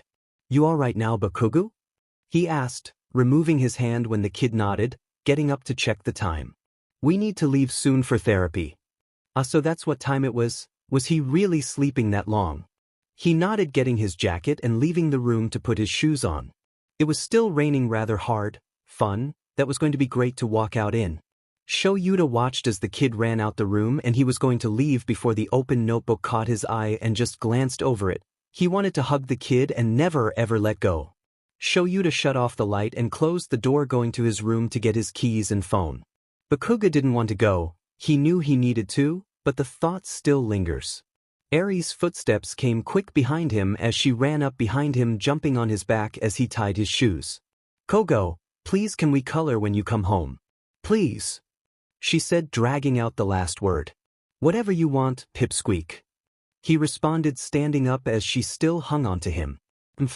Shoyuta came in behind the two, prying his daughter off of his student. She gave him a hug as he gave her to Hisashi, who was going to stay with Eri and do his radio show. "You ready, kid?" Katsuki nodded, following out Aizawa and shutting the door. They both stood in the elevator, Katsuki picking at his nail. Aizawa noticed the short and dry skin around the nails. "Stop doing that, it's going to become a terrible habit, kid. Take it from me, I was the professional in that field." He dropped his hands, shoving them in his pockets. He was more nervous by the second, and soon they were in the lobby. "Let's make a run for it," Shoyuta suggested. He counted from 3, both males dashing out the door into the cold rain pelting onto the ground. Bakuga watched as his teacher caught himself from falling multiple times. They slammed the doors of the car. Shoyuta was chuckling and shaking his head on the driver's side as the engine roared to life. Bakuga put on a smile of amusement. "Holy shit, we almost died." He laughed. "Correction, just you." Bakuga almost laughed. Aizawa was driving, the two having small conversations, but none that were like long-lasting. The podcast played in the background. The rain still hadn't calmed down. Katsuki's knee was bouncing furiously with nerves. He was biting his lip and there was a hand on his knee, keeping it still. "You're going to be fine, I'll be out in the waiting room if you need me, she won't judge you, kid," he explained, still keeping his eyes on the road. Traffic seemed to not be very prevalent during the short journey. They pulled the same shenanigan to get into the office. Katsuki sat down in one of the chairs while Aizawa signed him in. The waiting room wasn't anything special, hickory wooden floors with a few black chairs and a few coffee tables arranged in an intricate pattern with magazines and books on it. It wasn't exactly cold, but the teenager would like to be warmer. He popped his knuckles. They were the only ones in here, probably her last appointment due to the time of day. Shoyuta sat beside the boy. The chairs were not comfortable, but they sure as hell weren't 5-star. Holy shit, him moving in. He took out his phone. They were a few minutes early, but no big deal. He heard the kid sigh next to him and turned his head, Bakuga doing the same. When he saw the kid's eyes, he could see fear, lots of it. He gave him a reassuring smile. Bakuga's heart was pounding in his chest like a gong. He felt like his heart didn't hurt, but well, he didn't know. He was scared though. He took a deep breath and reminded himself that Shoyuta didn't want to harm him. He bounced his knee once again for about 5 minutes. Then the door in front of him opened, and a woman appeared. She had long black hair and hazel eyes. She wasn't thin nor fat, and she wore business casual, mustard yellow dress and a black soft rounded blazer. "Take that as you will." "Bakuga?" she asked, smiling as the teenager stood up, his hands running over his thighs as he sat up, walking over to her. She smiled at Aizawa and shut the door gently as he walked through. Needless to say, he was going to have a heart attack. "Have a seat, hun." The woman gestured. He could vaguely remember what they said. Her name was Kat Allen, Kahalan, that was it. He sat down in the black boxy chair. The hickory wood had carried on into here. Her desk was dark. It was a corner desk, littered with papers, photos of family, a dog, and many papers sat around a stack of files on a filing cabinet next to the desk against the wall. Her computer was on the side wall, and on the back wall of the desk there were many bright sticky notes. A cup of pens and highlighter were also there. "So today I thought we could get to know each other better, okay?" she asked, sitting down, grabbing a pen. "Not much to know," he mumbled, still observing the decent-sized room. "How about I ask you a question and you can ask me a question? All right, I'll go first. What is your favorite color?" She smiled. I don't know you." His eyes were shifted downward, making no means of eye contact. "I like red wine color. How about you? Have any siblings?" she asked. Welp, she effed up. She killed the child. Hit the nail straight on. He didn't know if he was supposed to count Eri. "I had a sister," he mumbled. He made no start of asking questions. She answered the ones she asked him, even playing, "I have a brother and sister, both older." "Do you like school?" He was thinking he didn't hate it, but he didn't like it. It got him away from his parents. It's whatever. Oh, is there something you don't like? Maybe the work? She was trying to dig her way into his brain. Well, can you tell me about it? She asked with a smile never leaving as she wrote something down. Was she judging him? The boy shrugged his shoulder as she looked up, her hair falling in her face slightly. Okay, no worries. Can you tell me what happened to your sister? Her face became serious, which kind of worried Katsuki. She saw his eyes widen as he looked her dead in the eye and said, "Died," before returning his gaze to the floor. Well, I'm sorry to hear that. I have another question before I move on to something else, and I need an honest answer. How do you cope with traumatic experiences? Wow. Straight up much. I don't know, I kind of just exist sometimes. I go off in my own little world. He shrugged, getting visibly uncomfortable. She wrote down something, dissociation. I'm not crazy. He addressed matter-of-factly. I know, I want you to draw out your feelings for me, she said, reaching into her desk to pull out a piece of paper and colored pencils. The boy felt like a toddler, but as nervous as he was, he should just trust the process. So Het started scribbling away. The woman watched, and as uncomfortable as that was, it wasn't nearly as bad as talking to this stranger. In a way, it was quite soothing. He took a forest green and started on the forest part of the drawing. Trees? She asked, coloring on her own paper. He nodded, going back to work. He was only halfway through the hour and just wanted to go home, maybe watch a movie with Eri and sleep. He picked up the black, scribbling out the silhouette of a body looking around. He dropped the pencil to the desk and sat back, the woman doing the same. She picked up his paper, turning it so it faced her, examining it, gears turning as she thought about what it should mean. So tell me, what does it mean? She smiled, handing the drawing to the teenager. I dunno, I guess confused. It doesn't matter. Well, why not? She asked, writing something down. He didn't really know besides the two sides of his brain, one saying he should get help and that something was wrong, and then the side where he was fine, he's absolutely perfect, like having two personalities if they were toddlers. Because I'm okay, I'm not sad.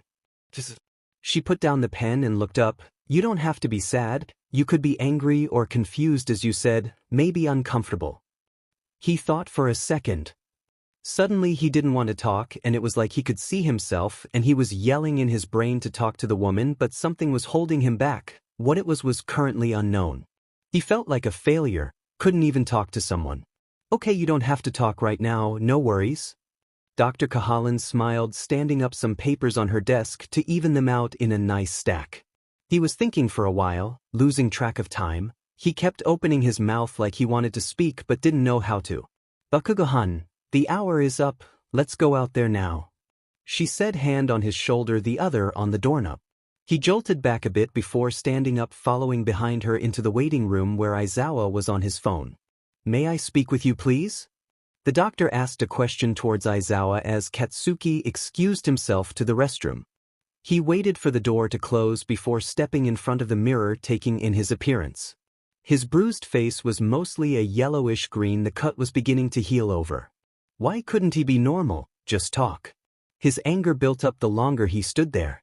Loudly he sighed, giving up and just leaving. When he left, he saw Aizawa waiting by the door, looking out into the rain. The sky had gotten darker. The boy slumped as Shoyuta put an arm around his shoulder. Let's go, kid, he said, both walking into the freezing rain and through the empty lot. They stepped in a few puddles but nothing much and climbed into the car. Both sat for a second, Bakugo becoming more uneasy by the second. You did good today, kid. Shoyuta smiled, turning the key as the car rumbled to life. TC, it was a shit show. What's the purpose if I can't even talk? Tapping his fingers on the center console. You went, that's all I can ask for. You have another appointment Wednesday, he explained, pulling the car out of the lot. Katsuki didn't respond. He was angry with himself, and that meant withdrawing into his own little shell. He watched the Bulens fly by and the wind move the trees. The streets were quiet and empty, the sky now dark. He didn't notice he was picking his nails again until Aizawa moved this kid's hand from the other. Shoyuta parked the car, sitting with Bakugo for a second, just take in the surroundings. He watched as the teenager but his head in his hands, leaning into his knees and choking back a sob. "Why am I crying all the time now?" he questioned in a tiny whisper. Shoyuta ran his hand up the kid's back soothingly. "You're going through a lot, let yourself feel it, kid. How it's like my brain is pulling me from side to side of feeling everything rather than nothing in less than a second." He gasped for a breath and took some deep ones, trying to calm down. He sat back against the leather seat when Shoyuta moved his arm. "Do you want to sit here for a bit or go inside? Dinner can wait." Bakuga did want to sit here, but he wasn't going to keep the man hosting him from eating. "No, it's okay, we can go inside." "All right, bud." They both got out slowly, going into the lobby drained. The elevator ride is also silent and the walk to the door is just the same. When they walked in, they both sat the wet shoes aside, Eri running up to drag Bakuga to dinner. Katsuki didn't pay attention to the conversation Eri was making as he ate. He just felt so exhausted. "May I be excused?" he asked, just wanting to go sit in his room. Yamada looked at his eyes, showing concern. "Sure, kiddo, we're out here if you need us." They watched as the boy cleaned his plate, washing it before retreating to the bedroom. The two adults looked at each other. Eri then joined in. "Is Kogo okay?" she asked with a full mouth. "Yes, sweetheart, he's all right. What do you say we watch Rapunzel after dinner?" Yamada said, gesturing into the living room. Her smile perked up as she bubbled with happiness. Soon enough, the three finished Aizawa doing the dishes. "Eri, go get your blanket and pillow," Yamada commented, knowing she would fall asleep, but also so he could talk to his husband. His hand sat around his lover's waist, head on his shoulder. "What was that about? He doing okay?" Therapy went not as great as he wanted. I think he just had a very hard time accepting what happened and settling in here." Shoyuta clarified. I suppose, maybe I should check on him," he pointed out. Shoyuta interjected. "I think he might need time to process it, maybe check on him before we go to bed." Hizashi nodded, turning to pick up Eri as she jumped into his arms. "What's up, Squirt?" he provoked, sticking his tongue out, the girl doing the same. "Is this war?" he shrieked, throwing the girl on the couch and tickling her ruthlessly. She screamed and giggled endlessly, waiting for him to stop so she could breathe. Once he stopped, she took a breath, still giggling. The two sat on the couch, Shoyuta soon joining, bearing popcorn. These two probably like Disney movies more than their child. Eri took her blanket and sat in Hizashi's lap, her head right beneath his chin. Every 5 minutes or so he would tickle her for a second, and when she turned around he pretended to not know. His husband just smiled and face-bombed. They were at the part where Flynn and Rapunzel were stuck underwater. Eri was asleep against Yamada's chest, dead to the world, tired. The two looked at each other as they heard a large thump from the bathroom. Aizawa said he would go and to sit with Eri. Hesitantly he stopped before the bathroom door. He heard the crying and wasn't sure if he should open it, but the parent in him said, "Okay, this kid is your son now, open the FNG door." First he asked a question. "Bakuga, are you okay in there?" He heard the cries stop as the boy's voice wavered. "I'm fine." Shoyuta wasn't ret dead, so carefully he opened the door. He thought it would be locked, but no. But in front of him was the teenager, a razor blade held to his arm, hovering, but not yet cutting. The boy had been sitting on the floor and just dropped his head in defeat. He was very ashamed and angry still, embarrassment washing over him. Why hadn't he locked the door? Was he really going to go back to cutting himself again? He didn't know if it was worth it, but when the door opened he couldn't look at the man who had been training him. "Oh Christ, kid," Shoyuta gently intoned, sitting next to the kid, kicking the door closed. He then gently took the blade from the child's hands, setting it on the sink. That was in the loud sob was choked out from the boy's throat. He pulled the kid into a hug. They would definitely have to talk about this, no getting around it. The past few days had been full of tears, and Shoyuta knew the boy hated that, which probably only made him cry more. His hand carded through the blonde hair, his shirt taking damage from tears. They sat there on the cold wood for about 10 minutes until Yamada peeped in, sitting on the other side of the teenager. He must have taken Eri to her room. His hand rested on the kid's back, moving up and down his spine softly. His eyes caught glimpse of the blade on the sink as Bakuga spoke. "I wasn't going to do it, I don't think. My brain just kind of moved my body, like I had to," he explained, still crying in the shoulder of the older man. I know, kid, I know. He soothed, understanding the situation. You can come to us, kiddo, we're your family now, whether you like it or not. Whatever happens you can talk to us, punk. Yamada smirked, still moving his hand down and up the teenager's back. Does that mean he passed? The boy shuddered as both men paused for a second. Yamada had texted him during the boy's appointment saying the hospital called. Not exactly, kid, but he isn't going to wake up, he's brain dead. Shoyuta explained, watching the kid start sobbing again. Why am I crying over them? He asked, shuddering and crying. Well, he may have been but he was still your parents. But they hated me. He said, slumping again on the man's shoulder. But they hated me. He said, slumping again on the man's shoulder. I don't think they hated you, kid. I think they wanted someone to blame instead of themselves. Shoyuta clarified, still carding his hand through to blonde hair. Do you want to finish Rapunzel with us? Hisashi chuckled, smiling when Katsuki laughed a little. Sure. The boy smiled, taking the hand Hisashi offered to pull him up, Aizawa following after. The trio piled onto the couch, Bakugo in the center. Pulling the gray throw blanket from the back of the couch, he wrapped himself tight around it. Once Rapunzel got her hair braided, Bakugo was diamen near asleep. It made sense, crying was exhausting, take it from author herself. The two turned off the TV and for a moment sat in silence. For a few minutes the rain had stopped and the room was pitch black besides the lamp on the side table. Aizawa thought the kid would appreciate being asleep in his room, but within 5 minutes he realized, kids can be heavy, and opted to throw another blanket over him and place a black pillow under his head. He took a step back and hoped the kid had a good needed sleep. He really did need a shower right now though. So he bid Yamada good night and said he'd join him when he was done. Tripping over himself twice trying to walk down the black hallway, he made it to the bathroom. Flicking on the light, he saw the blade from earlier and sighed. He threw it away and stripped down to take a warm shower.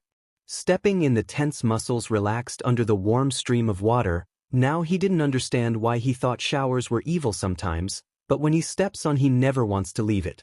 He grabbed the strawberry shampoo you heard me dim in IT and lathered it into the greasy jet black hair.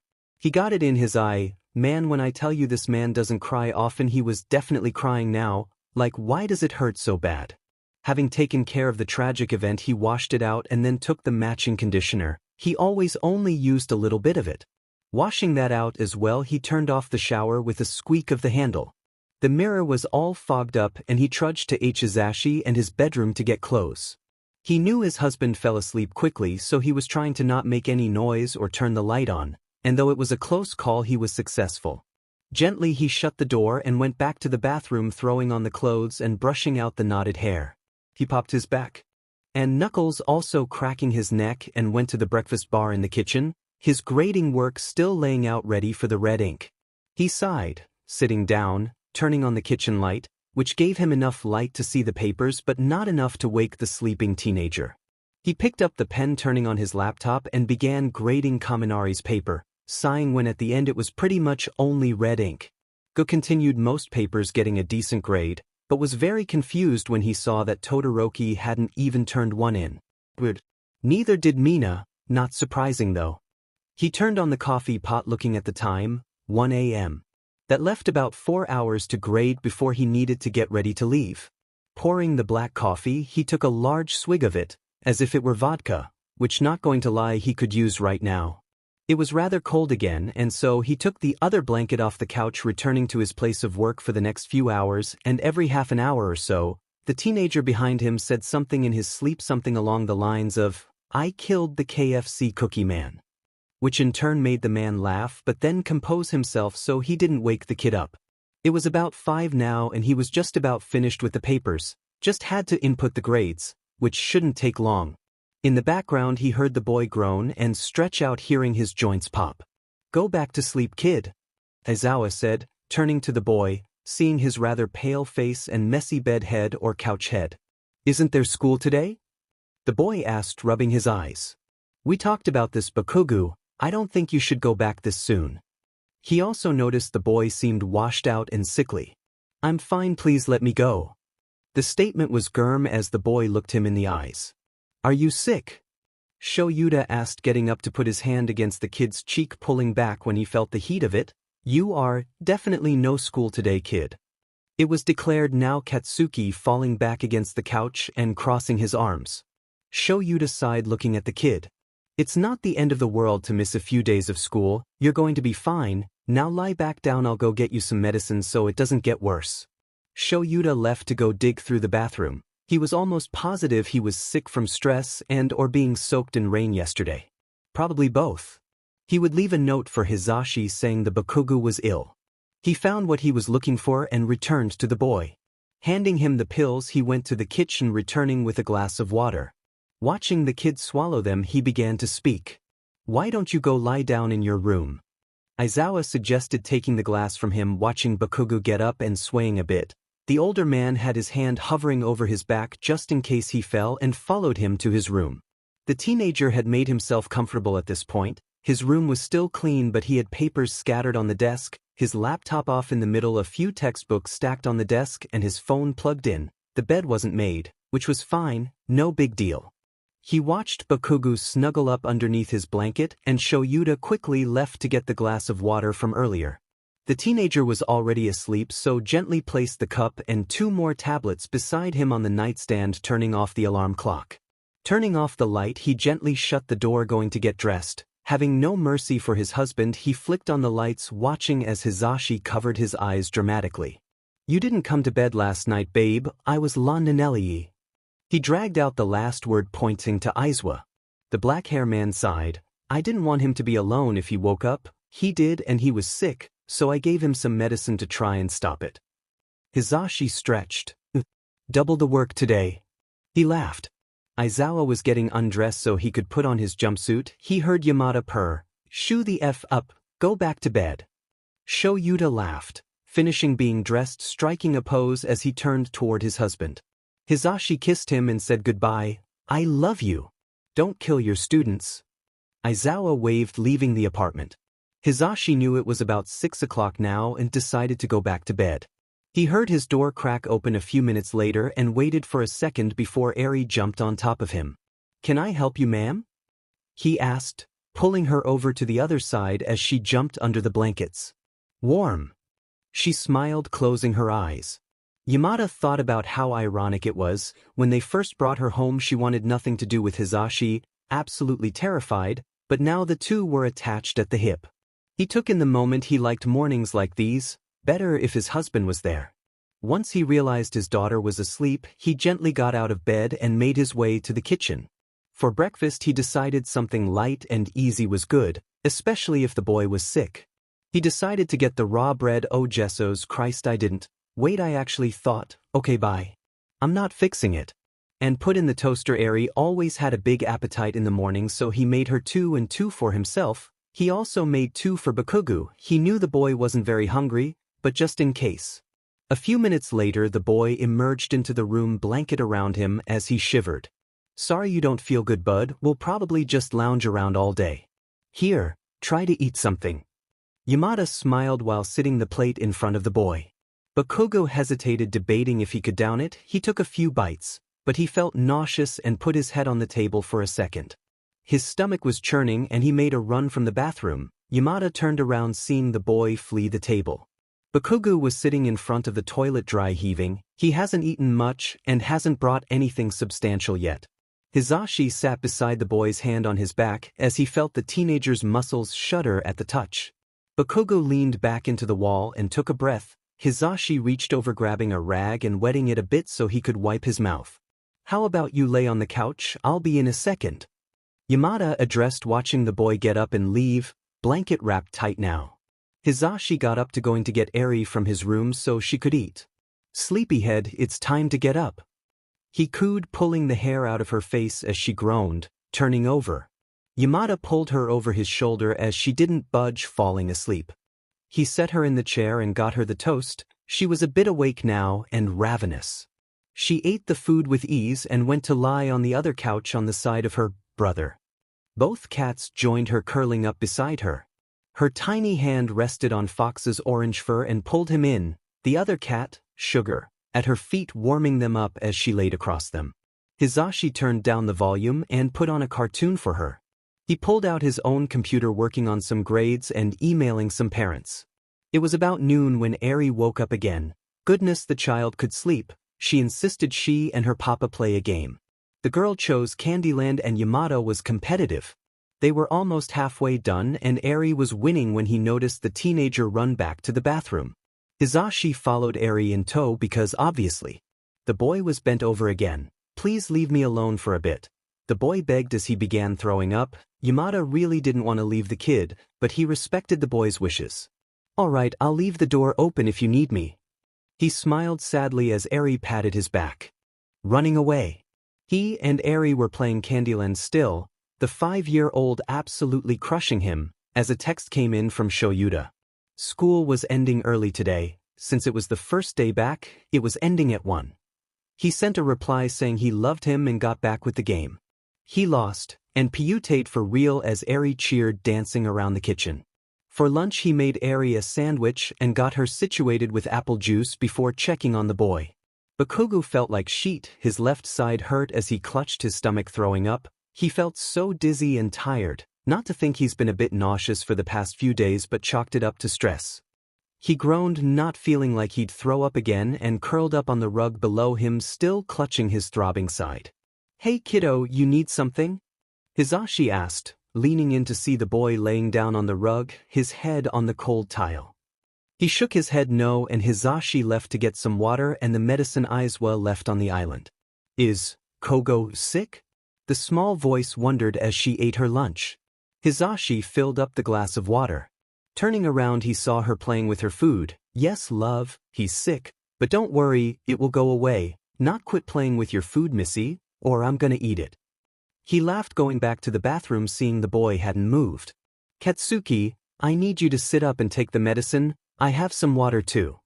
He coaxed, squatting down as the boy made a pathetic attempt to sit up, letting his head fall against the wall, his hands shaking.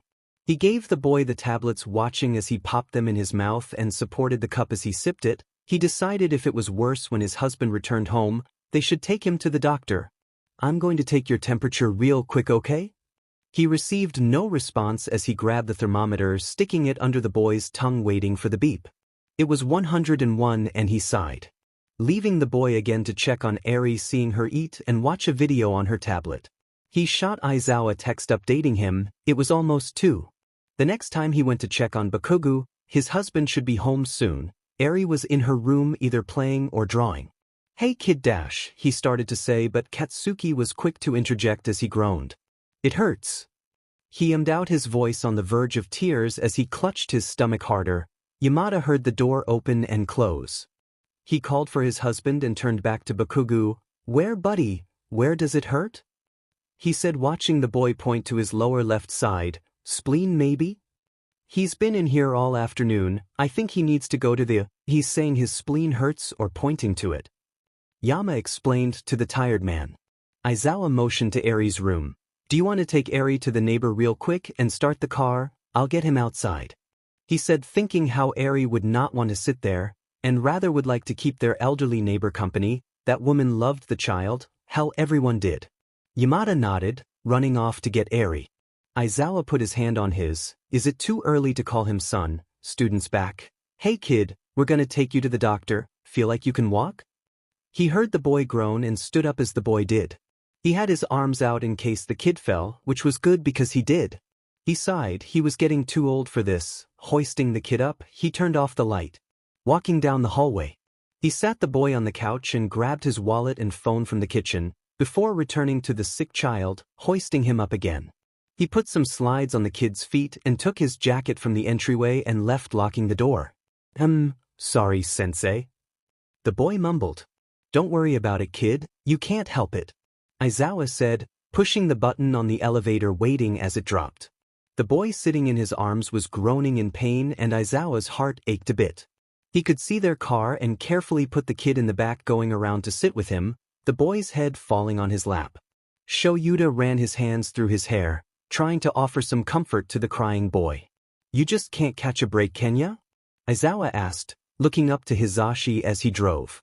The ride was full of concerned glance between the adults and the persistent pained groaning coming from the 15-year-old. They had eventually made it to the hospital. This time Yamada took the boy as Shoyuta went to sign him in the front and get some paperwork. They waited a few hours and the boy's pain increased and he was almost sobbing asking for it to stop. "I'm sorry kid, I know it hurts," Aizawa said, finishing up the questionnaire, returning it before they had been called back. Bakugo looked small laying on the hospital bed, pain meds being injected moments prior. The doctor had now come in. "Hello, I'm Dr. Sasaki IDK, can you show me where it hurts?" He asked to examine Katsuki's tummy when he pointed to the lower left side. The doctor rushed out bringing back a machine on wheels. The nurse stood beside the doctor as he started to explain, "I'm going to put some gel over the area and it's going to be really cold, try not moved, alright?" He smiled. Aizawa was surprised when the boy reached out his hand. He took it and held on to it as the doctor performed the Elters ND. "Prep him for surgery and book an O.R. quickly please," the doctor commanded looking to the nurse. "Excuse me, why does he need surgery?" Yama asked almost yelling. "His spleen is ruptured, it looks like it has been bleeding slowly for a few days, and so at first Bakugo probably didn't really feel it, but it would progressively get worse. Excuse me for a second." The doctor peeled off his gloves and closed the curtain. "Bakugo, did one of your parents hit you there, that could have caused this?" Shoyuta asked the boy who was still clutching his hand. "Mom was made," I interrupted. He sighed, falling asleep, "probably the drags." Shoyuta looked at Hizashi and sighed. It would be a long evening and night, and couldn't catch a break. Shoyuta watched the boy shudder as the mask-producing anesthesia was gently pressed against his face. He was still awake looking at Shota, hand not letting go yet. "Sensei, I'm scared." This broke the man's heart. "I know, but there isn't anything to worry about. We will be here when you wake up, and Eri might as well." That seemed to ease the boy, his eyes falling shut as his hand fell from Shota's and the doctor took him to surgery. He sighed as Hizashi picked up his hand. "Hell of day, right babe?" He laughed and Aizawa chuckled. "Hell of a FNG day." He breathed out. "I'm going to go pick Eri up real quick, wanna come?" Hizashi asked, reaching in his pocket for the keys.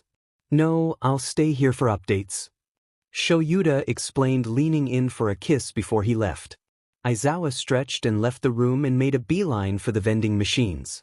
He was so hungry, but nothing was very appetizing like vending machine pizza. I love vending machine pizza when I visit my mom. Its top-tier beaches get on my LVL. He headed back towards the boys' room. The room was relatively small, the bed sitting in it missing, and 3 chairs against the walls. A tiny bathroom connected to it. He sighed sitting in the chair and crossing his arms, leaning his head against the wall to sleep.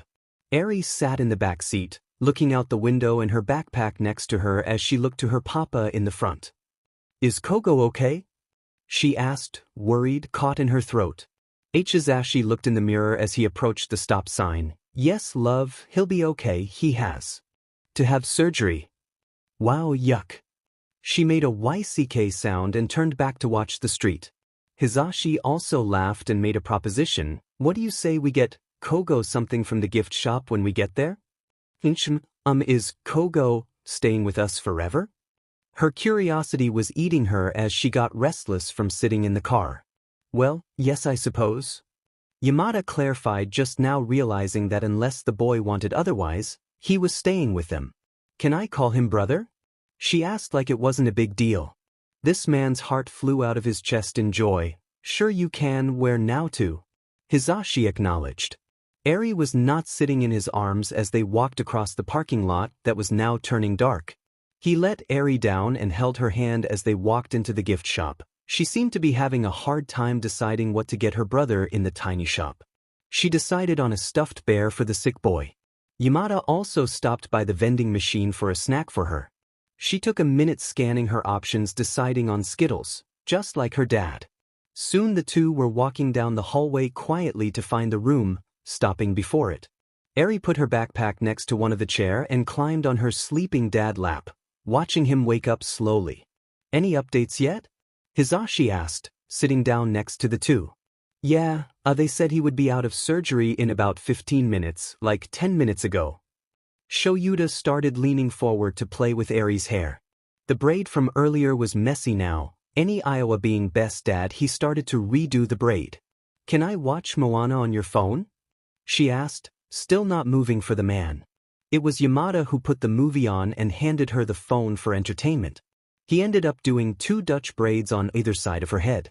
About 10 minutes later, the boy was now being taken into his room, still unconscious and dead to the world.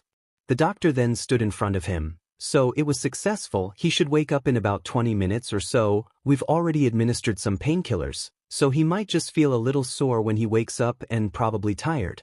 We're going to keep him overnight to keep an eye on it, but if all goes well we can discharge him tomorrow with the promise he takes it easy for a few days. The doctor explained, smiling. Any questions? Both said no, and the doctor left after checking on his 4. Eri was beginning to nod off, so Yamada took the phone from her tiny hand so she didn't drop it. Aizawa's hand pulled her back so she didn't hurt her back leaning over. Eri asked if she could call him brother earlier. Yamada smiled, looking over to his husband, seeing him smile a bit as well. I wonder what the situation will be when he calls one of us dad. He laughed, looking to the stirring boy. Ironically, the first thing he mumbled was, Dad, Dad? His speech was breathy and tired, but nonetheless Aizawa put Eri in Yamada's lap. Both knew the boy was closer to Aizawa, so he held his hand out and was relieved to hear a sigh from the boy when he took it. Right here, kid, I'm right here. He addressed quietly as the boy cracked his eyes open. He looked around for a second before a grunt came from his mouth. I'm sore. He mumbled. Yeah, I know. Surgery will do that, kid. Shoyuta remarked. At this point Eri had woken up from the speaking and had now been standing by her brother's bed asking to get up there with him. All right, but you can't touch his left side, all right? Shoyuta asked, lifting the girl up. She now laid right next to the boy on the right and he smiled a bit. What's up, short stack? He asked the little girl next to him. You freaking scared me, you butt. She said in a pouty voice. Well, I'm sorry, not again, all right? He asked as she nodded. His eyes were droopy and he really wanted to sleep, and so he did, falling asleep with the girl. One hell of a week. When he did wake next, Eri was gone and so saw Shoyuta. It was just Hisashi. The blonde was texting someone as Bakugo realized the throbbing pain in his stomach made its presence known. He groaned in discomfort, shifting in the bed, watching a teddy bear fall to the ground. Hey kid, I'm going to file out the discharge papers in a second so we can leave. How you feeling, champ? He asked, looking back to the papers in his lap. Sore. It was short and simple. Yamada nodded, and with no fun event, they had managed to be in the car after an hour. Most of the time was Bakugo trying to put clothes on. Now he and the older man sat in the car, trying to find anything to listen to. Anything special you want to hear? Hisashi asked, turning his head to the boy who was half asleep against the window. The man opted for no music and put on his seatbelt, having not done it yet, and pulled away from the hospital, starting the journey back home. It was about 7 a.m. as he drove. The sun had begun to come out about an hour ago, and birds were chirping. Mid-morning traffic wasn't bad today, but he didn't like any traffic. He was sat by a red light for probably 5 minutes, and the road rage was real right now. They were now sitting in front of the building, but Hisashi didn't want to wake the boy. Hey, we're here now, you can go to bed when we get inside. Yamada grinned as the teenager woke up, slightly looking around and clicking the seatbelt. Yamada walked behind the boy, hand on his back, as they trudged through the empty lobby to the elevators. Katsuki slumped against the wall as the elevator dinged, signaling they were at the floor. Yamada coaxed him to move at the promise of sleeping in his own bed. When they did open the door, he kicked his shoes off and in a slumped-over sim-like posture he went to his room, curling up on the bed and clutching the covers close, and almost instantly fell into a nice, relatively medicated sleep. Aizawa stood up from the couch. Eri was still asleep in her own room. He hugged his husband and they stood for a few seconds. The doctor said he'd probably be out of it for a few hours and he gave some antibiotics.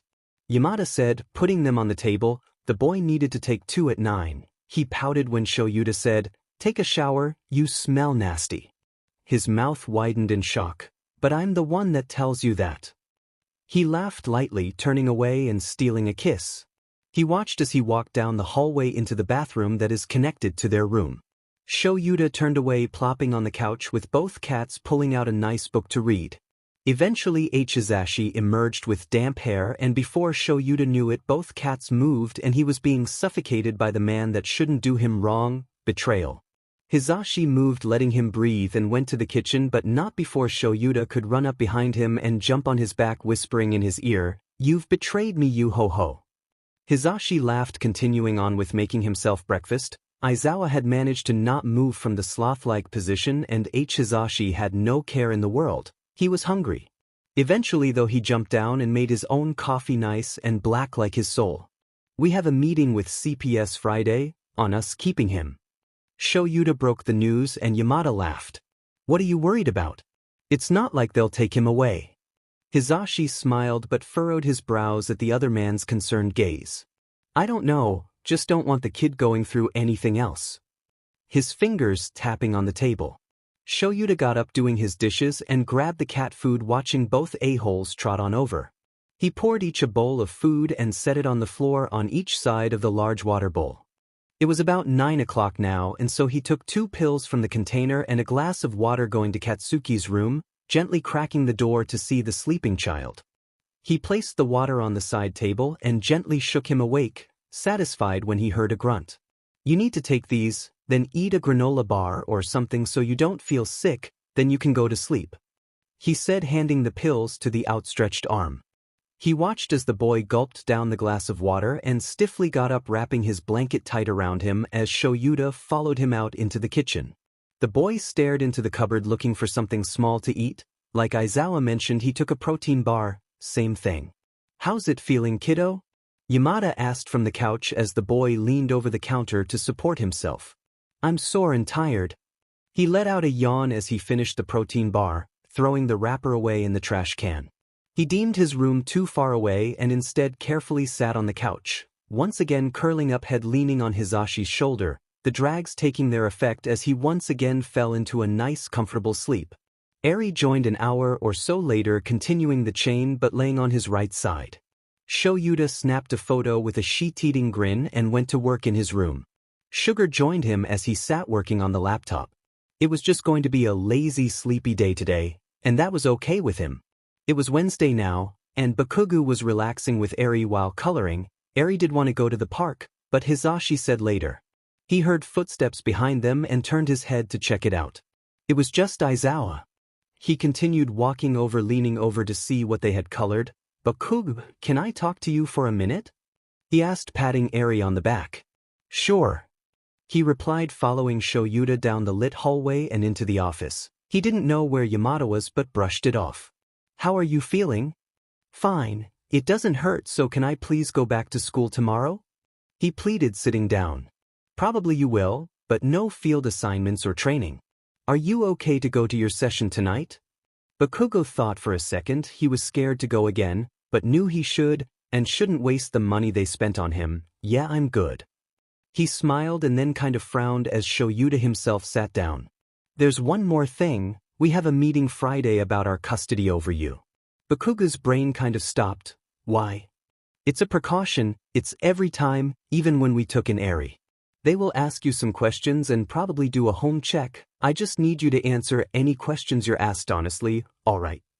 Aizawa clarified, fiddling with a pen. "Of course, can I go now?" he asked as the man nodded. He returned to Eri, who was playing with the cats.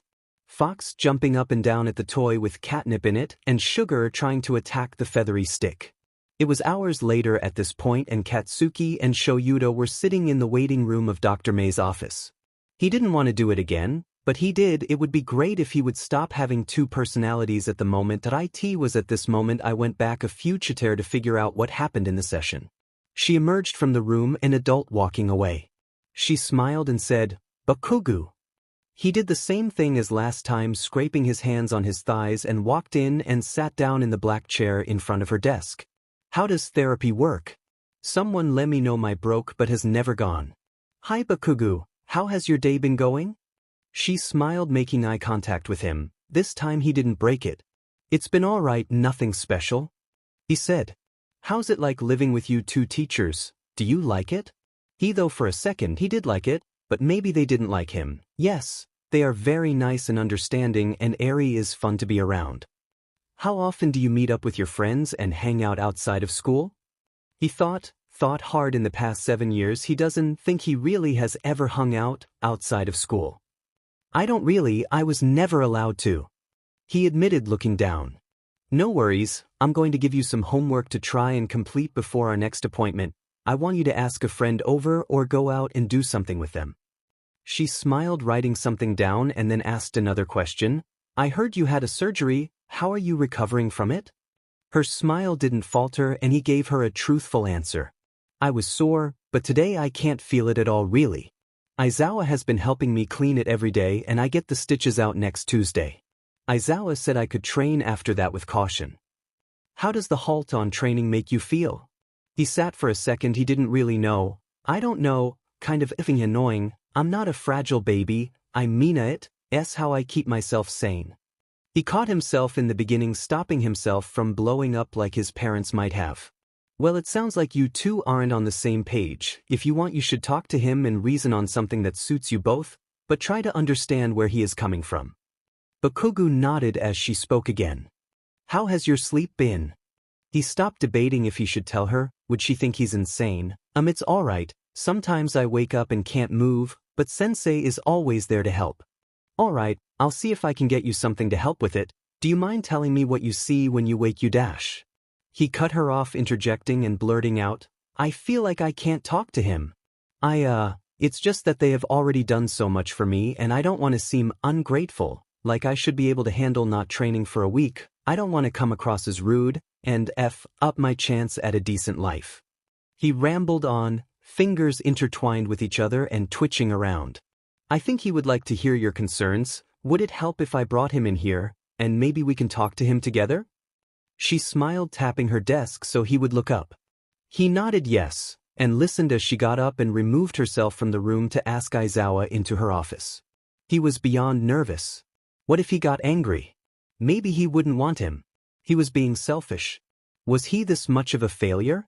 He didn't notice when Aizawa sat next to him, turning the chair towards the boy. Bakugo, is there something you want to tell me? He asked, concern laced through his voice as he looked to the teenager who was still looking at his feet.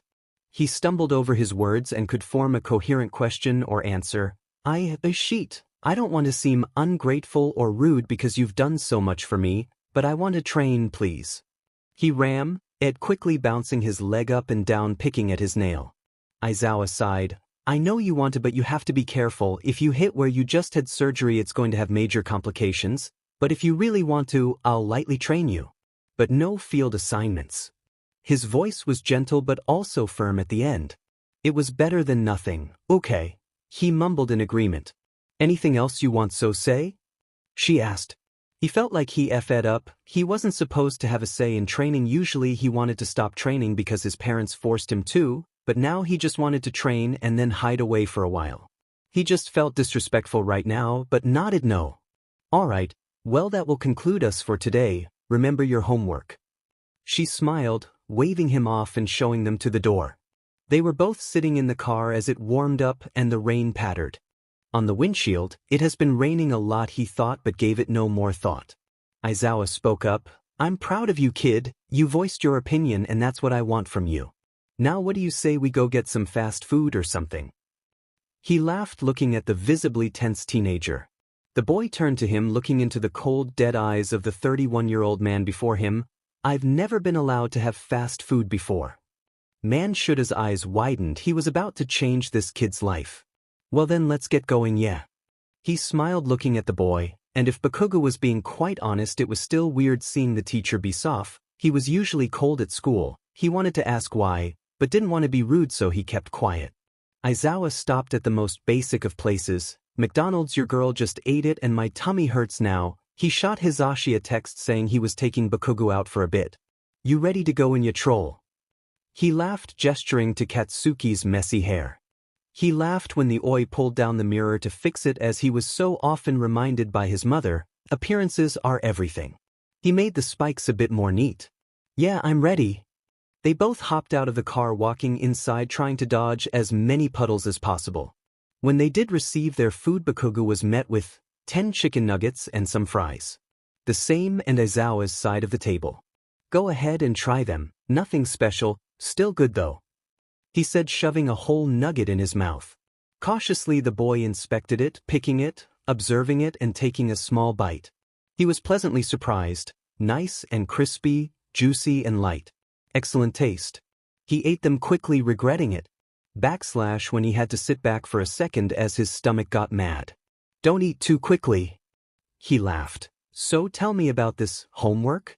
Katsuki looked up to him. She wants me to go out somewhere or invite someone over and hang out or whatever. He put down the chicken nugget he was going to eat. I think that's a good idea. Just let me know, alright? Bakugo nodded, shoving a fry in his mouth. Shoyuta laughed. I'm assuming you like it? The boy nodded, continuing to eat the food in front of him. The two soon finished throwing away the trash and waiting in the doorway to let the rain die down, but it only increased and they were getting ready to make another run for it. Bakugo did indeed run. The air was very cold and the rain was not helping. Aizawa fumbled with the keys to try and unlock the car. The struggle was real because he dropped the keys on the ground tonight. He had to patrol later too. This would be fun. Both got in the car, pulling the seat belt over themselves. Eri was happy they were back and almost immediately clung to the teenager's neck, asking to do something with him. What it was unknown, but sure. In hindsight, they were going to make bracelets. She dragged him into her bedroom littered with many stuffed animals and coloring sheets. She sure loved coloring. She pulled out some string and many colorful beads. He ended up deciding to make one for the girl, and judging from her room, it was almost positive her favorite color was lilac. He got to work placing the beads onto the string in a delicate pattern of lilac and dark purple. He added a rose charm in the middle before tying it off. He watched as the girl before him struggled to tie it off. He leaned over, taking it from her and tying the stretchy string. She handed it back after he tied. He looked at it confused, the orange color very bright. She laughed and giggled. It's for you, silly, put it on. Carefully he put it on his wrist, adjusting it so the tied bit faced down. He took hers and put it on for her. She giggled and observed it. She thanked him plenty, and soon it was time for her to go to bed. He returned to his room, writing down a few things and starting his homework. He didn't want to fall behind. He was tired, but he needed to finish. A knock came to his door at about 10 p.m. Hey kid, I'm heading out for patrol. Don't overwork yourself or stay up too late. You can go back tomorrow if you'd like, he said, waving to the boy. All right, be safe, sensei, he said, turning back to his work. He continued his work. When midnight came around, he felt his eyes strain, but refused to go to sleep. If he were being honest, he would like to not see that smoky image as much as possible or wake up like that. None of that happens if he doesn't sleep. He leaned back, cracking his knuckles. He could hear Hisashi going to bed and walked down the hallway before going to bed. The door opened and a blonde-headed man. Hey listener, you should head to bed soon, all right? He asked, stepping in. I will, don't worry. It was short, but the man hesitated, his hand on the knob. If you need something, don't hesitate to ask. He closed the door, leaving Bakugo alone with his thoughts and homework. To stay awake, he stretched every so often, ran in place in the center of his room, even snuck out to make some coffee. It was almost 3 when he heard the door open and close, boots being set by the door and a bag being set down. He stayed quiet and waited for the man to turn the shower on. At this point he was sitting on his phone. Kirishima went to sleep a few hours ago. He decided he would read a book. It was about a man with 2 souls. Comment what show that's from. If you know, you know, and if you do know, please be my friend. Soon enough his phone alarm rang. It was now 5, time to get ready and put his things together in his bag. He could feel the tired lurking in his bones, regret sinfully sitting in. Opening the door, he saw Aizawa in the kitchen drinking coffee, grading some papers. You didn't sleep, did you? He asked, turning his head to see the boy with baggy eyes. I did too. He challenged, going to sit and drink his own coffee. Aizawa continued, but spoke up. If you fall asleep in one class, one of us is taking you home. Yamada is coming to school later. His first class isn't until 9. Bakugo grunted and drank some of the dark liquid. He had to get dressed soon and brush his teeth and all that good stuff. The air was warmer than it was. The rain that had carried on through the night was not just sprinkling. He hurried to the bathroom to do so. Picking up the toothbrush, he saw that his face was almost healed, the bruising gone, just the cut that has scabbed over. He continued his brushing and mouthwash. Throwing off his shirt, he saw that his stomach bruises were also fading, some revealing nasty scarring. His stitches looked well. He carefully buttoned the shirt and tied the tie. He shuffled on the navy breeds and swung on the blazer, messing and fiddling with the ashy blonde hair and leaving the room, going back out to see Aizawa packing his own bag, with his laptop and charger and a few folders of graded work. He was going to ask his friend a question later but decided to check it out with Aizawa. "Is it okay if Kirishima spends the night tomorrow night?" he asked, slinging his backpack over his shoulders as he put his shoes on. Aizawa could have smiled. "Sure, you ready to go to school, kid?" Bakugo nodded, closing the door behind himself, following Aizawa down the hallway and into the small elevator. He never really saw how small it actually was. He was so tired right now, the coffee settling in his stomach painfully. He really wanted to go back and lie down, but he also knew there shouldn't be any falling behind. The morning sky was still quite dark and cold, the rain was still pattering slightly but nothing substantial. The morning traffic was also picking up as people commuted to work and school. Opening the black car door, he slid in, putting the dark green bag at his feet. He took a deep breath as the engine roared to life. The slight rumbling in the car comforted him slightly. It wasn't completely silent. He put his hands in front of the air duct as the warm air protruded. In all honesty, as good as it felt, it made him feel so tired. The drive was quiet. Good Mythical Morning was playing over the Bluetooth and he barely paid attention but appreciated the background noise. His mind was going blank, so he blurted out something maybe he shouldn't have. "I want to see my dad," before they take him off life support. He instantly regretted it, hands covering his mouth as Shota came to a stop sign, stealing a glance at the trembling teenager.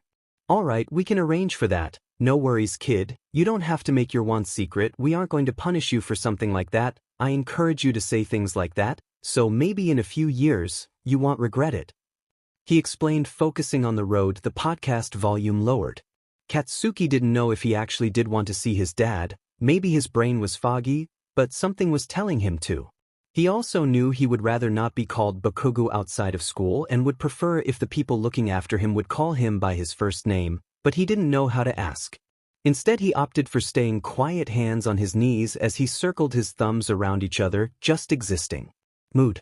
He was debating on how to approach the question. Can you just call me Katsuki instead of Bakugo? I don't want to be called by that, if that's okay?" The statement ended in more of a question. "Of course we can, Katsuki." He smiled, still focused on the road, stopping and the red light tapping his fingers on the wheel. Katsuki smiled to himself. Things began to look up for him. He felt genuinely happy right now. He looked at the neon orange bracelet on his wrist and smiled. The sun was now up as they drove into the school parking lot. Both sat in silence minus the podcast as the engine died down. It was 6:57. School started at 7. There was a bird sitting on the hood of the car and Aizawa was going to die. "Bird, I swear to the God, if you cheat on my car, I will end your bloodline," he yelled, poking at the windshield. As the bird did indeed take a large sheet on the hood, it tweeted and flied away. Katsuki laughed in the passenger seat. He leaned down as the laughter became a chuckle and pulled the school bag into his lap. Shoyuta smiled. He was happy that the boy looked genuinely happy and okay. He obviously wasn't okay, but he was okay. He shoved the keys into his pocket and reached into the back seat for his briefcase that was currently seated in Aries' booster seat. "Protective work, Dad." He sighed and opened the door, stepping out, his hair hung by his shoulders. Katsuki followed the man. He hadn't been to school in a while. He almost didn't remember it.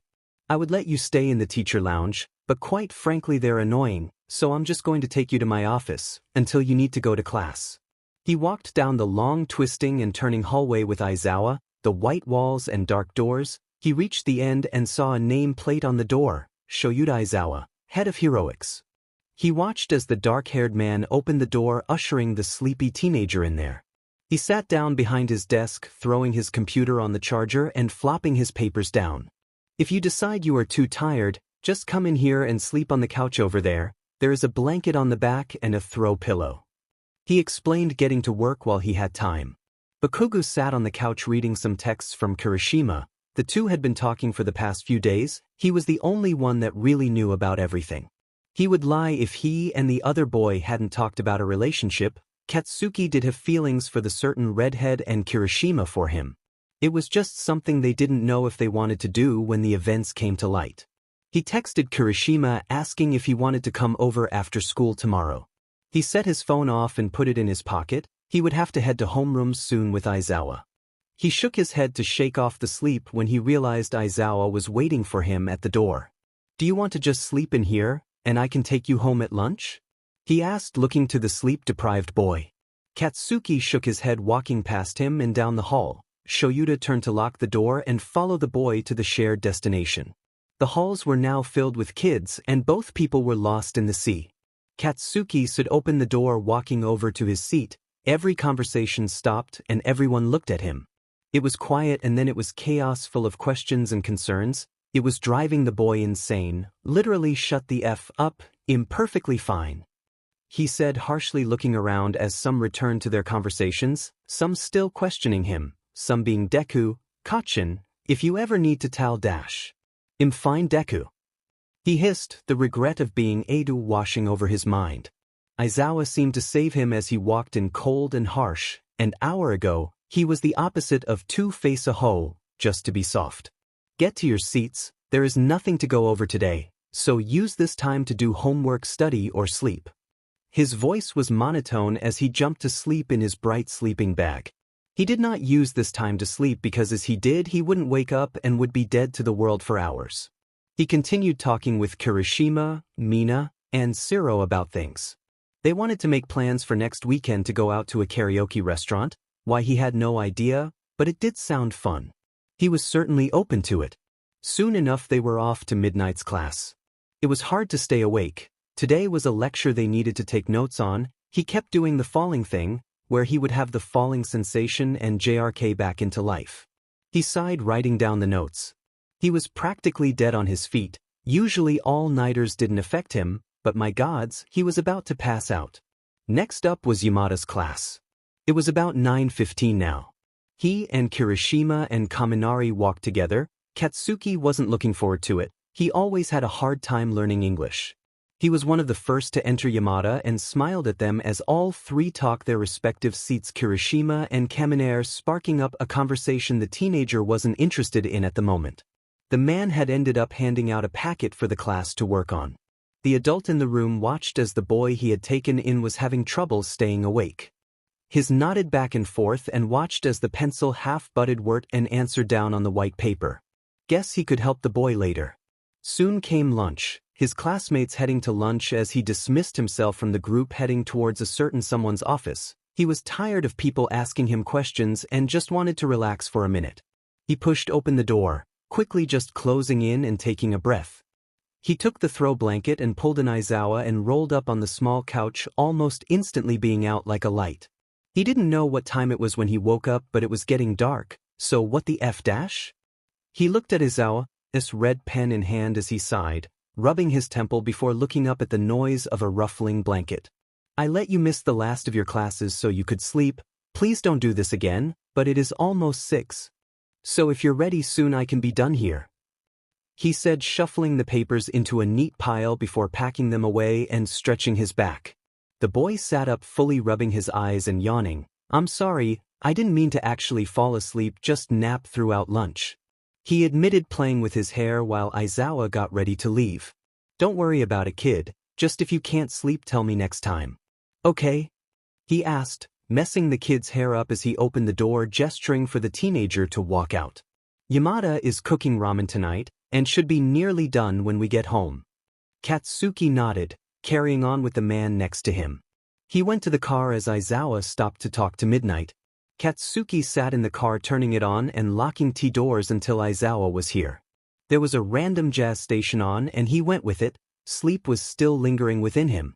He began doing a little ANC to the music before falling back into the seat, texting Kirishima again. The redhead said he would bring some video games over tomorrow for them to play. Katsuki did indeed have a television in his room on a dresser, but never paid mind to it. Soon enough Aizawa was knocking on the window, frightening the boy as he unlocked the door.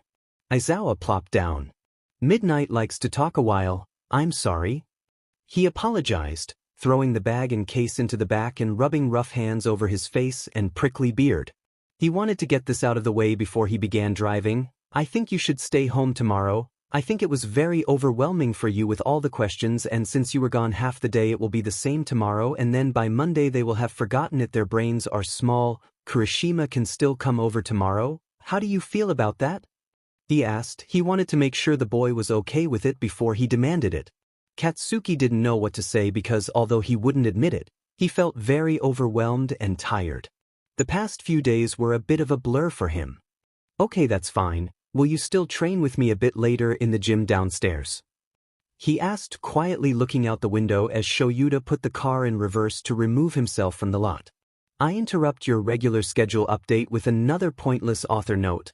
I'm talking to my friend about being overwhelmed, XD. He watched the passing trees as the sunset faded to darker colors. He hoped he would sleep tonight, though he was still scared of the smoky image. When they did arrive home, dinner was on the table. Eri rambled on about her day with Miss Coulson, the American neighbor next door. She did have fun, and whether she liked it or not, she started school tomorrow, on a Friday. Weird, but he wasn't going to question it. She seemed very confident about it. It was later that night as he got ready to go to God forbidden bed. So tea would just be him and Yamada tomorrow, but nonetheless Eri was sent to bed long ago, but the tiny footsteps moving into his door caught his attention. He turned around to see the girl almost in tears. What wrong, Eri? He asked, kneeling down to her height as she ran over to him, hugging him tightly and clinging onto him like a lifeline. Okay, relax, tell me what's wrong. It's in the brother-sister code. He said sternly but laughing at the end as he sat her on the desk, him sitting in the chair so they were about eye level so he didn't scare her. She wiped her tears and explained, I'm scared about going to school tomorrow. What if the other kids don't like me? She questioned, hands in her lap as she cried. He took the girl into his arms and rubbed her back and whispered, if they're mean to you, tell me, and I'll kick their butts, yeah? And when you come home tomorrow, I want you to tell me all about the day you had. I bet you'll make a few new friends tomorrow. He smirked. She pulled her face away from his shoulder. You really think so? She asked, eyes sparkling. Of course, squirt. He laughed, ruffling her hair as he tossed her into his bed. Do you want to go back to your room? Or stay here? He asked. He didn't care, just wanted to make sure she was okay. His answer was given when she snuggled under the covers and pulled her white rabbit in close. Katsuki didn't take the chances of being pushed off his bed or into a wall and instead fell asleep studying English at his desk chair. It was 6 when Aizawa opened the boy's door, saying Eri's name as he spotted the tiny lump under the boy's covers and the boy slumped over on his textbook. He sighed. 2 already inseparable siblings. The CPS meeting had been moved to Monday due to some kind of reason. He was okay with that, honestly. Eri, sweets, time to get up. He cooed, watching as turned over in the covers. He pulled the girl out from under, carrying her to her own room. All right, kiddo, get dressed, then come meet me in the kitchen so we know you have everything. You're going to have lots of fun. He smiled, shutting the door so she could dress. He then returned to the blonde teenager's room, slumping him over his shoulder and placing him in his own bed, throwing the covers over him. Just as he left, he heard a mumble, "Thanks, Dad." He smiled to himself. God, he was soft. When Katsuki woke up next, he made sure to text Kirishima to see if he still wanted to come over.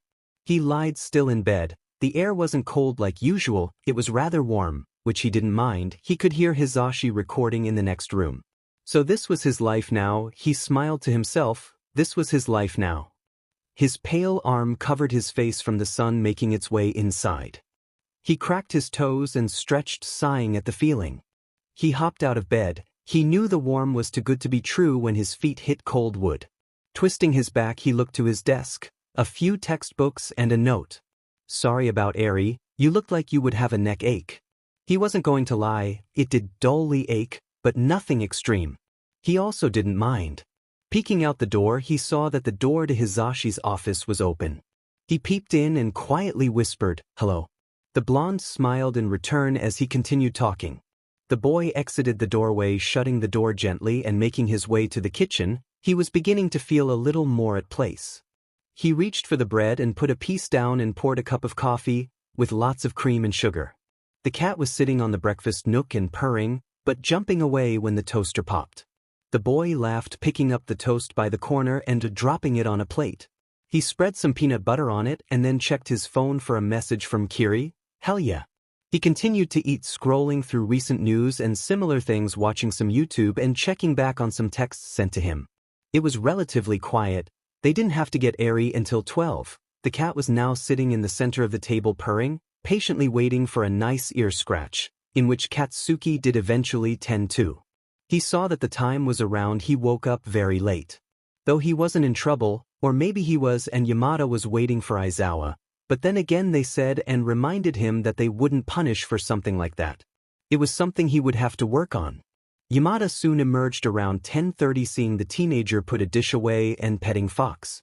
Yamada refilled his coffee cup, leaning on the counter looking at the teenager. "Good morning, did you sleep well?" he asked, turning around forgetting to put something in the black coffee. The boy held in a laugh when he spit into the sink. "Eri stayed with me, she was scared to go to school," he explained, still messing with the cat. "She attached to you quickly, she was so scared of me for the first month." Katsuki seemed confused. "You two are practically joined at the hip now though," he semi-questioned. "Well, so are you to her." He laughed, gesturing to the neon bracelet Eri told them about this morning before she left. "Speaking of Eri, I guess we should leave soon to get her. I want to hear about her day at school." He pretty much sparkled with joy. The boy nodded. He needed to get dressed. Exiting the kitchen and making his way down the hallway, he found his door. He threw his hoodie off immediately and found a navy blue long sleeve, throwing that over his heel-line body. Some black jeans followed. His hair was pretty messy, but he found himself not really caring. He met up with Yamada, who was pouring a bit more cat food in the two goblins' bowls. They both sassilely strutted on up to the food. The older man shook his head and face-bombed. "You ready?" he asked, going to put on some shoes. Katsuki followed, tripping over a certain white lurking cat. He caught himself before he fell face first into the ground. He as well put on some shoes. The two walked in comfortable silence to the car. The boy was on his phone, seemingly typing something. The two listened to the pop music playing in the background. Yamada attempted to make conversation. "So you crushing on someone?" He winked, still looking to the road. The boy had a noticeable blush as he scratched the back of his neck, looking to the side. "It's complicated," he admitted. "I see, who is it?"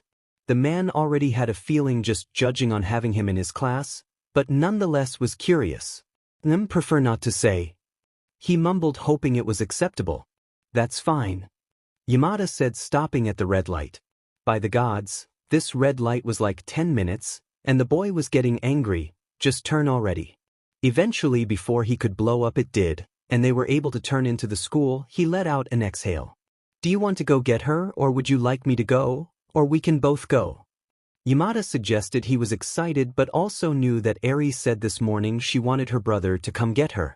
"I can get her, no worries," he said, opening the door gently, closing it and walking the brick path and buzzing himself into the school. The sweet office woman told him what classroom she was, and so he wandered around for a few minutes trying to find the room, but he eventually found the 7th classroom, which wasn't by 6, or he politely knocked and smiled when his old kindergarten teacher opened. Wow, she had aged, her hair grayed and the lines under her eyes. "Bakugu!" She retreated, almost hugging the boy. She never really saw any of her students when they were older. He almost flinched at the name but explained himself. "I'm here for Eri." He hesitated for a second. "My sister."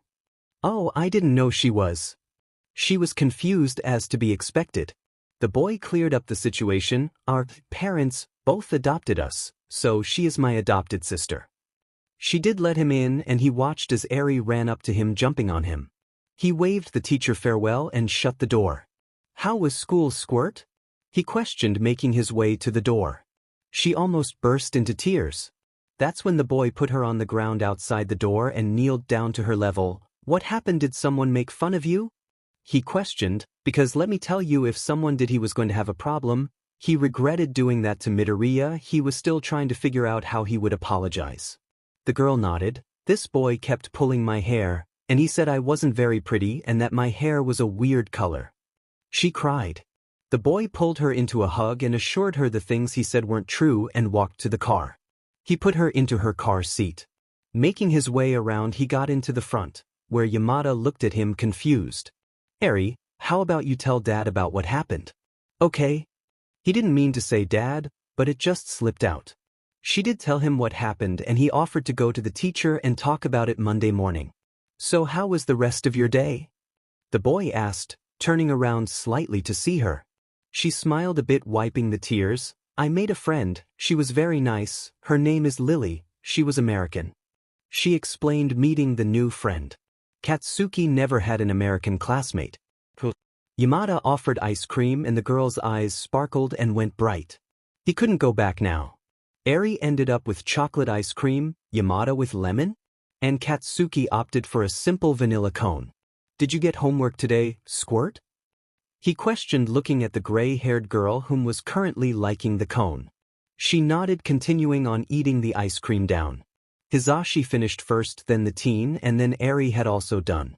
Eri now sat looking at the spiky blonde from the back seat. You have very spiky hair, she pointed out. The boy laughed, shaking his head. Did she just realize? Yes, I do, you have very wavy hair. He also pointed out, looking in the mirror. It was about 8:30 now. Katsuki and Kirishima were playing video games in the living room. Eri was playing with the cats and Yamada and Aizawa were doing something in another room. No, you nasties. You going down, hothead? He challenged as he hunted down the boy in the game. The two went back and forth. Kirishima eventually won. Katsuki angrily challenged him to another game. Katsuki ended up winning this one. Eri soon asked to play with them, so the redhead offered her a controller from the TV stand, and for appropriation for the child played an intense game of Mario Kart. Soon Aizawa and Yamada sat on the other couch cheering on the girl to beat both boys. That night, needless to say, turned into everyone playing intense games of Mario Kart, Yamada getting his but hooped by his husband in multiple rounds. Soon enough, Eri was falling asleep in Yamada's lap. They played a few more rounds before he took Eri to her room and got ready to go to bed himself. Aizawa followed after, leaving the boys to quietly play games until about midnight. So how's it been here, do you like it? Kirishima asked, looking at his friend, whom he had feelings for. They're great, they don't abuse me, and don't tell anyone. Sensei is actually a huge but softy. He laughed, setting down his controller to just watch Kirishima play. His hands hurt now. Warning, mentions of cuddles, BC I said so and I ship it, tongue sticking out.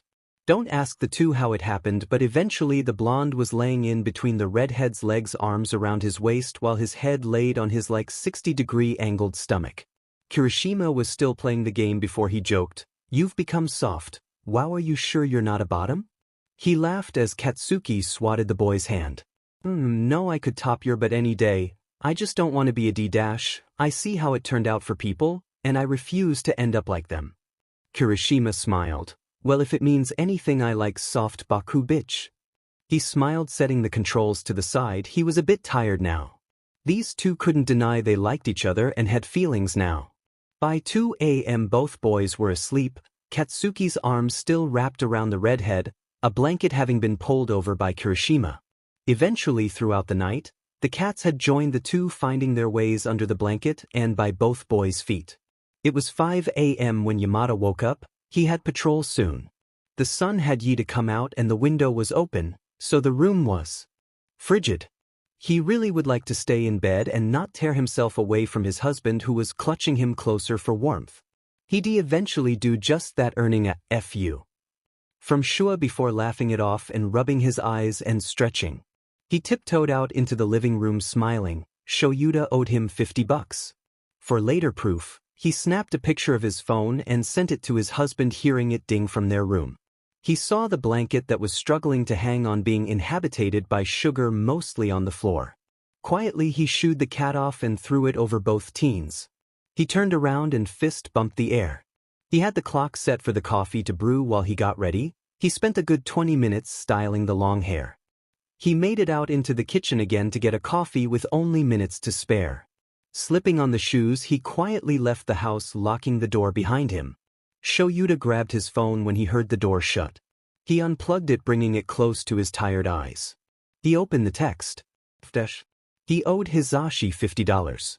Crawling out of bed to see the scene for himself, he stopped by his daughter's door, peeking on, seeing her sleep peacefully. Yamada had told him what happened yesterday. He closed the dark door and proceeded down the equally dark hallway to the kitchen, where one of the lights was on. He did indeed in fact see both his students cuddling. It was times like these when he realized his class was growing up.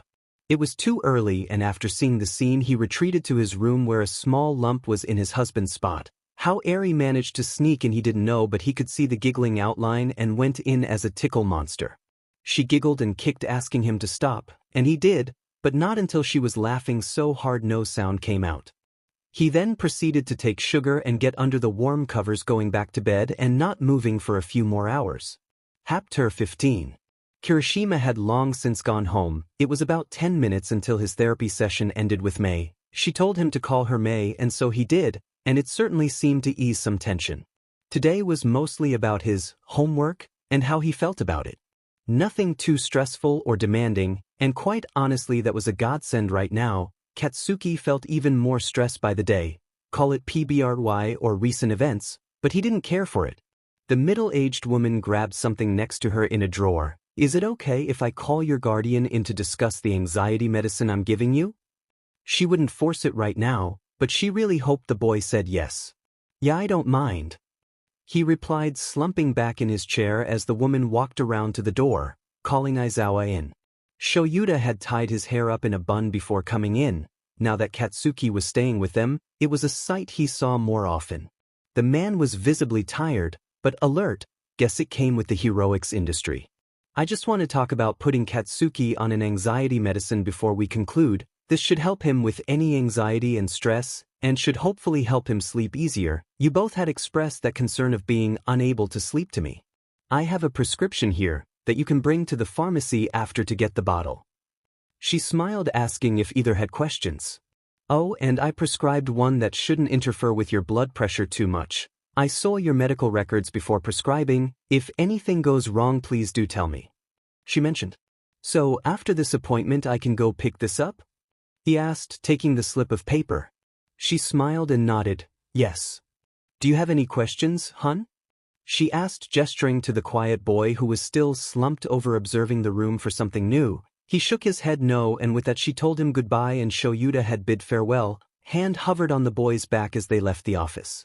Once they got outside and into the car, Aizawa was sure to ask, "Can you tell me about the blood pressure thing?" as he turned on the car, turning the radio low, opposite of what it had been. My quirk makes my blood pressure go low, and so my body uses stress to increase it. Not a big deal, never has been. He mumbled he was afraid of the response when his doctors told his mom that she freaked. It's a huge deal. That's something we need to keep an eye on together. Not just you, but us. Hizashi and I were here for you, and I'm sure Eri will always be there for any hugs you could ever need. He laughed. I promise you this isn't some trick we're playing on you. You got dealt a pretty shitty card. I can vouch for that. I got a similar card, but I also know you're more than whatever your parents had told you that you were. Thanks for that pep talk, I mean. He clarified, looking at Shoyuta, hair up and sunglasses on as he looked for a radio. His appointment had been at 1 today, so it was still sunny out. All right, before we go get this prescription, what do you say we go get some lunch? I feel starved, he said as his stomach grumbled, making the boy smile and nod as Aizawa pulled out of the lot and onto the main road. Is this going to be a thing, getting fast food every time we leave a session? He questioned, very curious and rolling in the idea. Yeah, if you want. You said you had never had fast food, and while that's healthy, that's not very fun. It's nice to have once in a while. We don't have to if you don't want to though, no worries. He smiled, setting aside his hunger for his own boy's needs. No, it's okay, I was just wondering. Sorry for not telling you about the medical issue thing, he said. That's all right, kid, it honestly probably was sitting in the back of your mind. I won't punish you for not telling me that. Okay, we have 2 choices that are near the pharmacy, Wendy's or Burger King, up to you. He smiled as they came to the red light. Wendy's is all right, he mumbled. He was currently preoccupied in a thought from long ago. His mom had decided she wanted to be nice and do his laundry. He was studying for his finals, focused, but also a bit stressed. He knew there was a catch when his mom's voice boomed. Katsuki, I swear to thee God, there certainly is more laundry here than you could have worn. If you do that again, I will hit your head against a rock and watch you bleed. That's ridiculous. Do you hear me? He mumbled out a small yes. He knew if he left she would get angrier, and so he returned to his work, silent tears streaming down his cheeks. Would she actually do it? Sometimes he hoped she would. He could kill himself. Her voice rang in his ears again. Don't you dare even cry. or I will give you something to cry about. It had been then when he started questioning if he was actually being abused. He was 13 at the time. Up until then it was only emotionally painful. They did have good times, but bad times like that really got to him, so since it was never all the time bad, he didn't think he was being abused, that he was overreacting. Kid, can you hear me? We're here now. You okay? Sho Yuta asked, turning the key and putting it in his pocket, doing the thing where he would tap his fingers on something in front of the boy's eyes. The teen shook his head. Yes, sorry, just thinking. It was more than thinking. The situation had been plaguing his mind for 2 years, almost 3 at this point. He quietly followed the adult into the building. He went with the same thing as last time, fries and chicken nuggets, but this time got a Frosty. Sho Yuta got the same thing and waited at a table for their food. Katsuki made an effort for conversation. So you're not mad at me for not telling you that? Katsuki asked, tiptoeing with the subject. Aizawa waited to speak until after their tray arrived and handed the boy his food. I already told you, it's all right. It wasn't at the top of your priority list, and that's okay. It shouldn't have been. He smiled, dipping a chicken nugget in the Wendy's Frosty. When will I be able to do field assignments? He asked about eating a fry. Sho Yuta knew the answer but challenged the boy. Do you think you will be ready when your stitches come back? Katsuki struggled on this one. Yes, he was, but mentally he wasn't positive yet. He put his head down a bit in shame. Don't worry about it. Once your therapist clears you for it, I don't mind. That's if you're ready to. He clarified, tapping his fingers on the table to get the boy's attention. Katsuki looked up to the man, taking in the pale skin and dark eyes. He was figuring out what to say, but instead opted out for just eating his food. They were sitting in the drive-through area of the pharmacy for pickup. A song Katsuki liked came on the radio and the boy was certainly singing along to it. Sho Yuta laughed as he handed the slip to the woman waiting as she went looking. Enjoying yourself, kid? He laughed, turning the volume up, turning it down when the kid stopped jamming to the beat. Atsuki sat back. Sorry? He mumbled. Sho Yuta was taken back. What, don't be sorry, you like it, don't you? The boy nodded, resuming his jam session, this time a bit less hyped though. The woman had now come back with a paper white little bag that held medication and a copy of the receipt stapled to the outside. Sho Yuta took it and sat it in the back seat. The drive was relatively comfortable silence. They were stopped by an almost red light. The skies were very bright today in contrast to the rainy days. It was about 7:30 p.m., and everyone was currently sitting in the living room. Houta, being the man he is, was watching Keeping Up with the Kardashians and watching Eri and Bakugo on the floor as she put bows and clips in his hair. The boy was definitely embarrassed, but he would wear it with pride. The blue-green and blue bows in his hair brought out his crimson eyes. She put a small mirror in his hand so he could see. He almost visually cringed, but the more he looked at it, he wasn't mad at it. Sho Yuta was laughing, but the man in pink sweats and pink bows had no room to speak. Sho Yuta was currently fawning over the way Kim Kardashian arranged her cookies.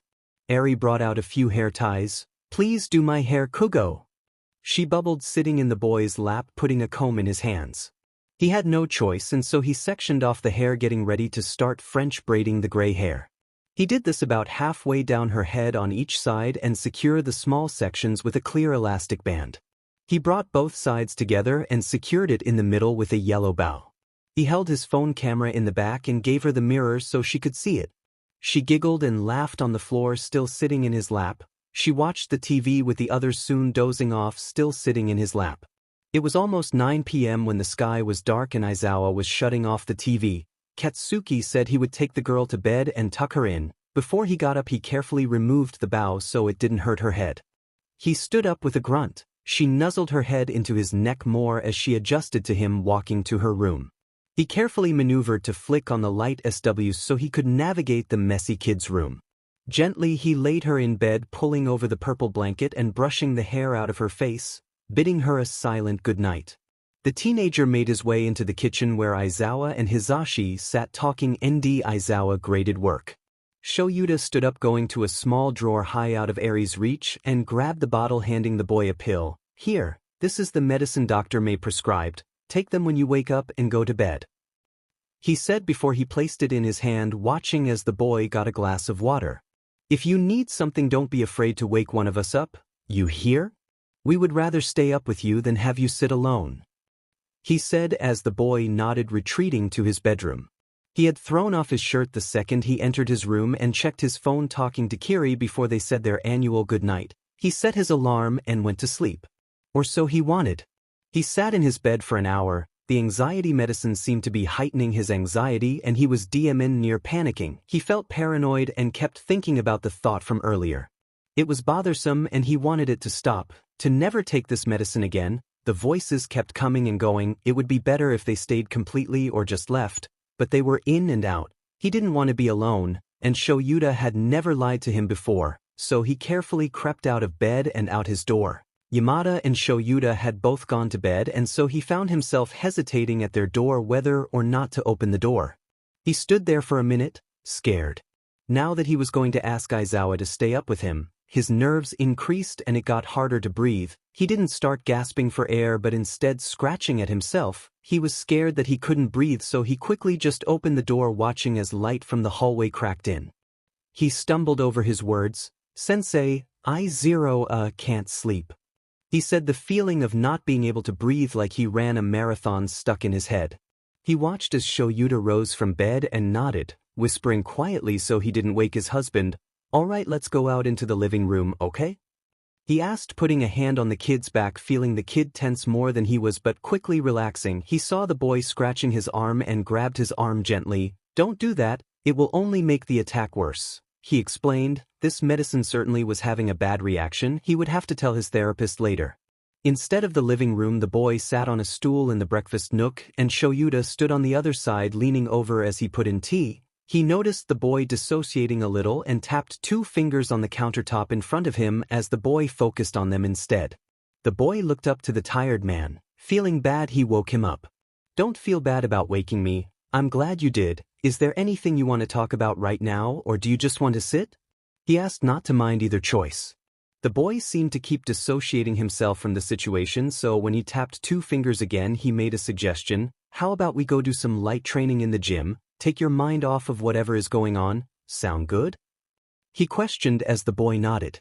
Shoyuta grabbed his keys and shoved some sneakers just as the boy did, and helped Katsuki lead the way to the gym downstairs where they could find an empty room to train in. They both pulled out the mats, setting them down in case either were to fall. Shoyuta had the boy practice punching as Shoyuta tried to dodge. They worked on hand-to-hand. Katsuki had the man on the ground twice.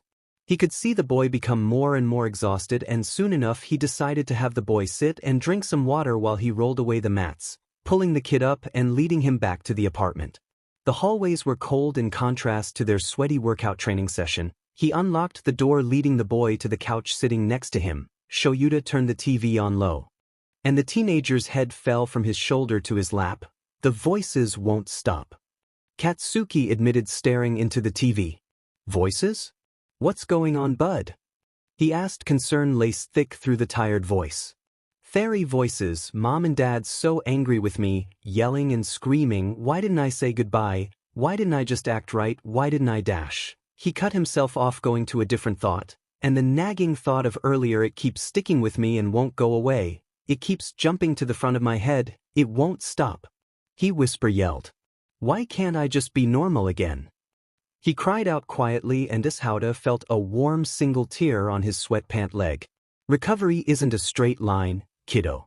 It's up and down. You're going to have good and bad days. You just need to talk about it when you can. So can you tell me about this reoccurring thought?" he asked, pushing the hair out of the kid's face. And so he explained the thought in the car ride earlier. Aizawa made a sigh of sadness and didn't interrupt when the kid moved on to the next thing. "And then I wake up and I can't move, and my mom, it's like a smoky image of her, and she's leaning her hand to touch me, and it looks and feels so real, and I get so scared." He admitted, a steady line of tears finding their way down his cheeks. "It's okay to be scared. It was a very traumatic event, and we can talk about finding something that will help with the sleep paralysis. All right, we can figure it together, kid."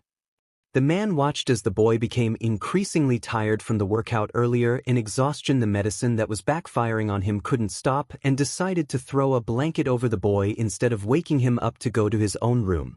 His legs would be dead in the morning, but for the child's sake he didn't move and opted to fall asleep himself. It was almost 4 a.m. when he woke up as he saw the cable box of TV displaying time. When he realized why he woke up, he knew what to do.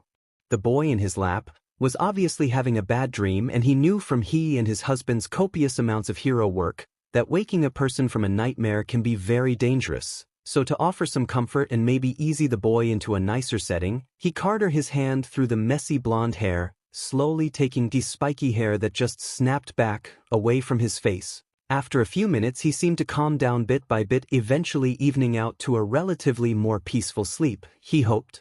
Poor kid hasn't just caught a break. Chapter 16. When he woke up next, the teenager was still out cold and Hisashi was sitting on the couch at his computer working and drinking coffee. He smiled at his husband watching him set his coffee down. Slowly Shoyuta got up, taking the boy with him, taking him to his room to sleep more comfortably. The wood creaked under his feet. The boy seemed dead to the world, face shoved in the man's shoulder. It was moments like these, ones where he was carrying his son to bed after a bad night, that he really needed a day to unwind and talk to someone. He gently opened the door. The boy's room was not a mess but definitely out of order. His school work was thrown across the desk, a book or two on the floor, and clothing items launched into corners. He was trying as hard as possible to not disturb the boy. He laid him on his bed carefully, making sure his head was on the pillow, and instead of putting the comforter over him because that was a lot of work, he picked up the thick furry throw blanket and laid it over him, Sugar curled up by his face, her nose nuzzled into Katsuki's neck. Shoyuta ran his hand through the boy's hair one last time, earning "Thank you, Dad," from the sleepy boy. In which, as flustered as he was, made his reply, "Anytime, kid." He made his way back to the living room. Eri was still asleep, and it was about 7 a.m. He took the chance to sit with his husband and sat next to him, resting his black hair on the blonde's shoulder. Moving to hug him after that, it made for an awkward but comfortable seating position. Yamada laughed and his hand ran up and down the younger man's back. "What is it, love?" "Pff." Shoyuta let out a sigh. "I don't know, that poor kid was judged for being mean, when in reality it was because he was scared that he was going to be hit all the time, and his guard was high, and last night it was bad. The medicine did the opposite, just want him to have a good life, you know?" He asked, head in the blonde's neck, trying to not let out a tear. It reminded him of his own childhood, just instead of being violent with fear he was quiet. A single warm tear of his past trailed down his face and neck as he leaned back. Hisashi kissed him briefly and held him ever so slightly tighter. Shoyuta would never admit it, but Hisashi knew he really did enjoy physical affection. "We're trying, babe. You've been there every second since we found out. You've helped him through everything he has expressed to us, and you stayed up with him. I'm sure that doing that meant a lot, baby. I'm sure not many have done things like that for him. It takes time, and we know that recovering from these things takes times with ups and downs." He comforted, his hands still rubbing his back, fiddling with his wedding band as he did. Hisashi wouldn't be lying if he wished he could do more for the boy and felt helpless at times. He remembered how bad his husband felt during it, and they were older when it happened, so he was trying to imagine how Katsuki felt right now. He also knew that if the boy ever needed anything at all, they were there, and Eri would offer as much comfort to him as she can provide. Fox was resting beside the pair, and Hisashi hated to say it. "Sorry, love, but I have to get ready to go into the studio, so you're going to need to remove yourself. We can talk later though." He smiled, throwing his husband to the side as he pouted. He raked his hand through his hair. He hated that he had to style it today, since this would be a live version where people could see him. He flicked the light SW's-chan in the bathroom and got to work, pulling out the hair gel and spray along with the brush. But before he did anything with that, he of course brushed his teeth. He was tired still, but he was excited today. When his lunch break came, Eri would be joining him. When Shoyuta came in and brought lunch, she asked to sit while he answered questions from Twitter. He splashed his face with some water and applied some makeup, adding the eyeliner at the end, the make or break move. When he finished his makeup, he decided to not do his hair to give the audience something new, so he threw it up like your typical Wattpad girl and secured it with a black hair tie. His radio show had always been very relaxed, nothing too much. Sometimes he wore his hero outfit, but usually it was casual clothing. He shut the light and door and made his way to the kitchen, grabbing a granola bar and kissing Shoyuta on the neck, who was drinking coffee. "Bye, baby. See you in a few hours." he said, slipping on his shoes and slinging his bag over his shoulder and running to the car. He was running a little late. Shoyuta was now leaning against the counter taking periodic sips of the coffee. He heard some shuffling at the end of the hallway and soon saw a figure rolled in a blanket emerge, the blonde spiky hair poking out as Katsuki slowly walked over. He kind of just slumped on the man's chest. "Thank you for staying up with me last night," he said, his voice laced with sleep, very rough. Shoyuta put down the coffee and ruffled the boy's hair. "Don't worry, thank you for letting me help you. I'll talk to May about getting you a different medication, so don't take it anymore, all right?" He clarified with the boy, who nodded in agreement. The boy had himself wrapped around his teacher's finger now. "I'm sorry about the dad thing both times," he said, removing himself from leaning on the man and jumping to sit on the counter. "That's all right, kid. Call us what you feel comfortable with. We don't mind if you call us Dad." He smiled, a light blush resting on his cheeks as he explained. "Okay, Dad." The boy smiled. He felt more and more each day like he had a family, and most times it outweighed the bad thoughts he was having then. Now go back to bed. You had a rough night? Or just sit on the couch and do whatever, just a suggestion." He smiled, taking his coffee back against his mouth, watching as his son waddled to the couch, falling on it face first into a pillow. Both cats curled on his back and he let out a content "I." His bruises on his stomach should be mostly gone, only left with scars he would forever have. Shoyuta joined the boy, watching a murder mystery. The boy fell asleep a few minutes later. Shoyuta liked that the boy was sleeping, but also felt bad because the boy couldn't seem to have many sleep where he woke up feeling refreshed and not scared. He was asleep for a good 20 minutes before Eri and her messy bedhead made her way out, and next to Shoyuta, he switched the show to a more child-friendly one and watched with her, agreeing with her when she complained about how annoying a character was. His attention turned when he heard a whimper come from the sleeping boy. A few more came and it was the same thing as this morning. He pushed his hand through the boy's hair. It took about 10 minutes before he was completely calm and cracking his eyes open. "Dad?" he asked blearily. "Right here, bud, I'm right here," Shoyuta said, hands still playing with the blonde hair. Katsuki rubbed his eyes, catching Eri as she jumped in his lap. "Thanks, sensei." The boy thanked, avoiding the conversation on what it was about and zoning into the children's show with Eri.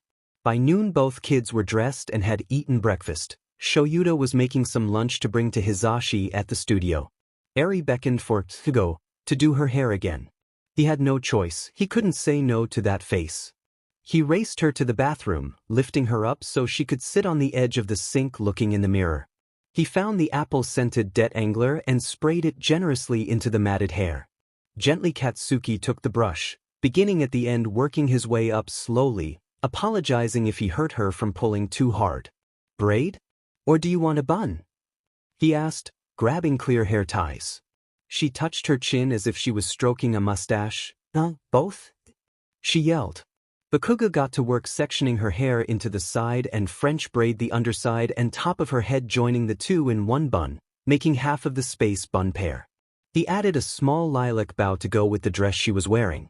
Soon he did the other side, both singing very heartedly to a Hello Kitty song they could hear in the living room. She giggled when she saw her brother get into the song. He pulled the girl down and spun her around, running into the living room and spinning in a circle before throwing her on the couch. She giggled and laughed, tiring out slightly as the laughing died down as Shoyuta brought over her shoes. "Are we going to see Papa?" She asked me to put on the other shoe. Shoyuta nodded, gesturing Katsuki towards his shoes to put them on. "Yeah, you wanted to be on Papa's show, right? I thought we could eat lunch with him too, and then come home after he finishes the show. You can ride in Papa's car if you'd like," he explained. They had a tablet attached to the back of the seat that she could watch movies on. She giggled and babbled on about a random TV show. Shoyuta grabbed his keys from the island and his phone, shoving it in the pocket and going over to where Eri had now made a nice home sitting on Katsuki's shoulders. He laughed and opened the door for them, watching as he ran down the hallway with her bending down so she could hit the buttons. Aizawa had pulled out the key to the studio. Eri was happy because Midnight was also there doing an interview and she loved her. Bakuga made himself at home in the break room, waiting for Hizashi while Aizawa took Eri to see Midnight. The break room wasn't quaint but wasn't large either. It had yellow walls with one black one and a gray couch. There was a white table in the corner with a few chairs and a mini fridge. The door opened after 5 minutes of Katsuki playing an intense game of Candy Crush. It was Yamada peeking his head in and shutting the door. Sensei took Eri to see Midnight for a second. He explained watching as Hizashi took a water bottle from the fridge. The older man laughed. Midnight likes to talk. It'll be like a half an hour at the least before he will get back. Can I ask you something? The boy asked, taking the throw blanket off the couch, wrapping up in it. I like someone. I'm almost positive they like me, but how do I ask them out? He asked quietly, a light blush sitting on his cheeks. Well, who is it? He smiled, sitting down next to the boy. Katsuki shifted. I think you already know, he said, scratching the back of his neck. Hizashi chuckled. Just tell him, and if it works out, it works out. He smiled. Katsuki reached for his phone. If he didn't do it now, he never would. He opened up the contacts list with shaky hands and got to Kirishima. The text was a basic admission. Now he had to wait. Hizashi had decided to scroll through his phone and respond to some messages. Katsuki's phone rang shortly after. It was Kirishima. Chapter 17. Katsuki's heart thumped in his chest and his hands shook as he debated if he should look at the incoming text. He tapped the back of his phone quickly. His nerves were a solid 90 out of. He opened the text and read over it carefully. Sure, I'd love to go on a date. What about when we go Friday with the squad? Ease into it? The blonde smiled to himself, thinking of what he should say. In the end, he simply said, yes, that sounds great. He spent the rest of the day happy as could be. Right now he was sat in his room doing homework. Someone knocked on his door. It was Aizawa. He put the pencil down. The door was still closed. This was something he was grateful for. The two always made sure he said they could come in. Come on in, he mumbled, returning to his work. As the door opened and closed, he heard his bed creak slightly as it dipped under the man's weight. Katsuki wondered what this was about. There were countless things it could be about. Many thoughts rested in his mind. How are you doing? It was short and to the point. That's just how Shoyuta was. The teenager stopped. How did he feel? He didn't really know. Less than 2 months ago he thought he was going to die in a villain's hideout, and less than a month ago, both his parents were alive and he was getting emotionally abused every day. So how was he doing? Was he okay? He was in a safe place right now, so he was okay, right? I'm okay, I think. I guess, maybe I'm just a mess. He questioned himself multiple times. Shoyuta laughed. He felt that deep in his bones. Can you explain that? That was another thing the teenager appreciated. If he felt too much anxiety or didn't know how to explain it, his new parents didn't force him. It was only if he could, and not being forced made it easier to talk about as it is. I don't know, I'm just angry, and I don't know how to fix it. I feel like I can't talk to Mei, and that's obviously not ideal. He explained as best he could, looking at his phone. It was near 8 p.m. Katsuki turned in his chair looking at his dad. Shoyuta sighed. Angry at who? That struck a nail in the boy's brain. Himself. He was mad at himself. He tapped his feet on the floor. Myself, I guess. I mean, yeah, just myself, maybe some other people. People that made Aizawa think. People? What people? Me, Hizashi, your classmates. The teenager took a breath. Those effing villains. Shoyuta understood. After everything unfolded, the kid's kidnapping was shoved under the rug and had probably been dealing with these thoughts for a while.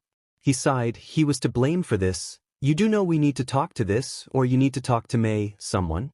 But you can't keep these things in. It is going to drive you crazy and up a wall.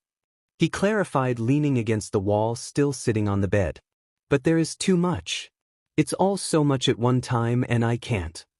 He cried, hands flailing before falling to his side, but not before swiping his hand across his face. Shoyuta ran a hand over his face and sighed. Come sit next to me. It is a lot, I won't lie to you, and it seems that there is much more to unfold. So if you can, let's start where we can. Why are you angry at yourself? He asked as the boy climbed across the bed, sitting against the eggshell white wall. I don't know, I just am. He said as he seemed to go into a flashback of the nights with the villains. It was scary and dreadful. He didn't know if he was going to be killed or not, but for the sake of his dignity and will to live, left a straight face on.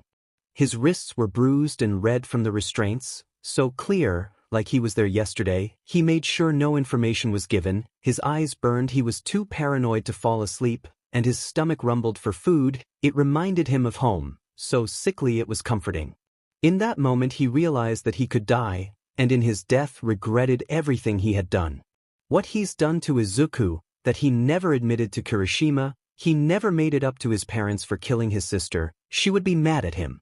He felt 2 fingers tap on his knee and slowly he pulled himself out of the scene. Little bit by little bit he came to realize he was in his room, and his dad was sitting next to him, hand tapping on his leg, telling him he was okay and that he was right there. The boy felt scared now.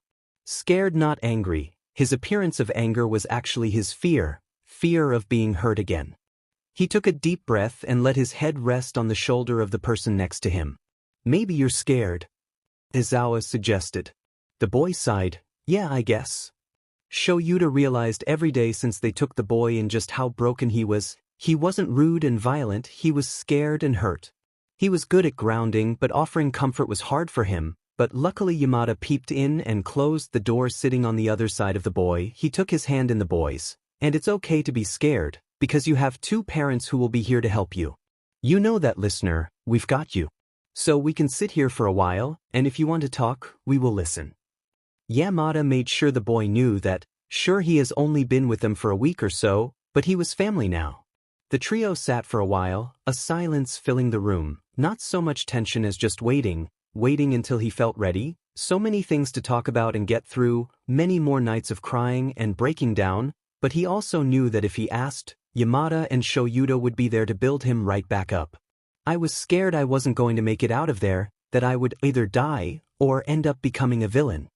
The boy admitted after about an hour of silence. Yamada squeezed the boy's hand again, and Shoyuta patted the kid's leg to let him know they heard him and he can continue. I guess until then I never realized how rude I was to Midoriya, and just overall, but I was so pathetic just sitting there. He rambled off. Yamada drifted his thumb over Katsuki's knuckles and Shoyuta spoke up. I think you were projecting the way your parents treated you onto other people to help you cope. Soon after that Shoyuta realized he may have worded that wrong. The boy started to pull at his hair, jumping out of his bed. I don't want to. I don't want to be like that. The boy was pulling very hard at the spiky hair, sobbing and screaming, gasping for air. This was it, they were at the final root of the problem. Hizashi carefully wrapped his hands around the boy's wrist, gently pulling his hands away from his scalp and to the boy's chest, pulling him in tight. You're okay, come on, that's it, relax. His sobbing had yet to stop, and Shoyuta felt terrible. He didn't mean to make the teenager have a breakdown. The room was cold and full of stress. The boy's brittle hands were shaking as he attempted to calm himself down, so trying to make up for what he did, he tried grounding the kid. Tapping 2 fingers on the floor beside the boy, he watched and continued a few more times, the boy doing the same to show he understood as he became calm in Hizashi's lap. They made eye contact and the boy's lips were parted as he tried to take some even breaths. You're not going to end up like that, Katsuki, I promise you, you aren't even close to them. Shoyuta tried assuring the boy that he was still relatively panicked. It obviously wasn't getting through because the boy was still staring into the floor now. Shoyuta didn't know how to handle this or what to do. He wasn't good at talking it out, he was good with grounding techniques. His husband was then one who could talk with feelings well. Shoyuta zoned out as Hizashi talked with the blonde. He felt terrible about triggering the kid, but also knew that maybe it was best if he just got it all out. Before he knew it, Katsue was standing up pulling his covers back and Yamada was also standing next to his husband. Good night, little listener, if you need us, you know where we are, he said, waving to the boy before turning off the light and gently shutting the door. The two now stood in the hallway, both sharing a solemn look. Both embraced each other. I love you, Shoyuta said, his head sitting on Hizashi's shoulder. I love you too. How about we head to bed early? It has been a long day, and we have work tomorrow. He proposed, dragging both to their bedroom and launching into bed, but not before he changed his clothing. By the time they were actually asleep, it was 11 p.m. Both men were snuggled up next to each other. This had been a long week, but looking forward, it would be better. The whole apartment slept soundly and came 5 a.m. Shoyuta Aizawa was rising from his sleep, slamming his alarm on snooze. The wind was howling outside the window and very little light had been streaming in. He navigated the dark room, flicking the bathroom light on, covering his eyes at the harsh, abundant light. The tired man brushed his teeth and used the bathroom, washing his hands and face and going to get dressed. He flicked the light on as Hisashi groaned, flipping over into a pillow. He chuckled to himself, throwing on the black jumpsuit and putting on his wedding ring from the bedside table. He also popped in his contacts. Yuta stretched his back, hearing a pop. He was getting too old for this. He had yet to put on socks, and so his feet became cold as he walked down the hallway, knocking on the teenager's door, opening it and peeping in. "Katsuki, it's time to get up, it's 5:30. He said, making sure the boy responded before leaving and going to make coffee. Katsuki rolled himself out of bed and was now sitting on the floor. What the F even happened last night? It felt like a fever dream right now. Enough babbling in his brain, he got up and stretched out, yawning and putting on his uniform. He took all the papers due today, putting them neatly in a folder and closing all the textbooks, shoving them into the backpack. Sluggishly, the boy dragged himself to the mirror, squirting some hair gel in his hand. He got to work on his wild hair, struggling for it to cooperate, and when it didn't, he slammed his fist on the counter, not loud enough to wake anyone, but hard enough that it stung. Katsuki washed his face and applied some deodorant and cologne. Standing over the counter with his eyes closed, he hoped to push away the bit of sleep he felt. He opened the door, heading to the kitchen, where a dim light was on and Aizawa sat drinking coffee, looking at something on his computer. He didn't realize it, but a small hand was pulling on his sleeve, trying to gain attention. He looked down, seeing Eri, dressed for school minus her bed head. She pulled his sleeve a bit hard, before he yanked it away. "Do my hair," he squealed, running to the bathroom. He looked to Yuta, who looked at him. Both shared a laugh before Katsuki made his journey back to the bathroom. The morning light had now begun lighting up the apartment, streaming in through the windows and lighting the hallway dimly. He saw Eri pull out a blue bow and clear elastics. He liked moments like these. He lifted her up onto the sink and had her sit crisscross while he brushed out the nest of hair. Katsuki handed her his phone to watch something on. Turns out they were both jamming out to Hello Kitty. He didn't really mind though, as he French braids the hair, securing both braids with two little blue bows that matched her uniform. She giggled and turned to see the long braided hair. She played with the bows and jumped down to run and tell Aizawa what Katsuki did to her hair. Before she ran out, she thanked him. "Thanks, Suki," she smiled, running off. God, that kid would be the death of him. Was his name that hard to get? He yanked the blanket off his bed and wore it like a cape, running out into the living room. Eri laughed and did the same with the throw blanket, both kids now chasing each other throughout the house. He saw Yamada appear minutes later and he lost her. She ran up to her papa and gave him a big, tiny bear hug. He returned to his bedroom, putting the blanket on his bed and grabbing his book bag, taking it out into the living room. He curled up on the couch with a cat for the remainder of time until they left. He had a feeling though that later they would talk about last night, but put it to the side and focused on school for a few hours. They had an hour until they needed to leave. Fox has her nose in the boy's neck, snoozing peacefully. Eri was eating breakfast, rambling on about how she got to see her friend today. He felt his legs be lifted up and sat back down on someone's legs, and he heard Hisashi speak. "Don't fall back asleep, you're only going to feel more tired, Katsuki," he said, sitting back watching some TV. Some say sleep is for the weak, but Katsuki would happily admit weakness if he could sleep peacefully.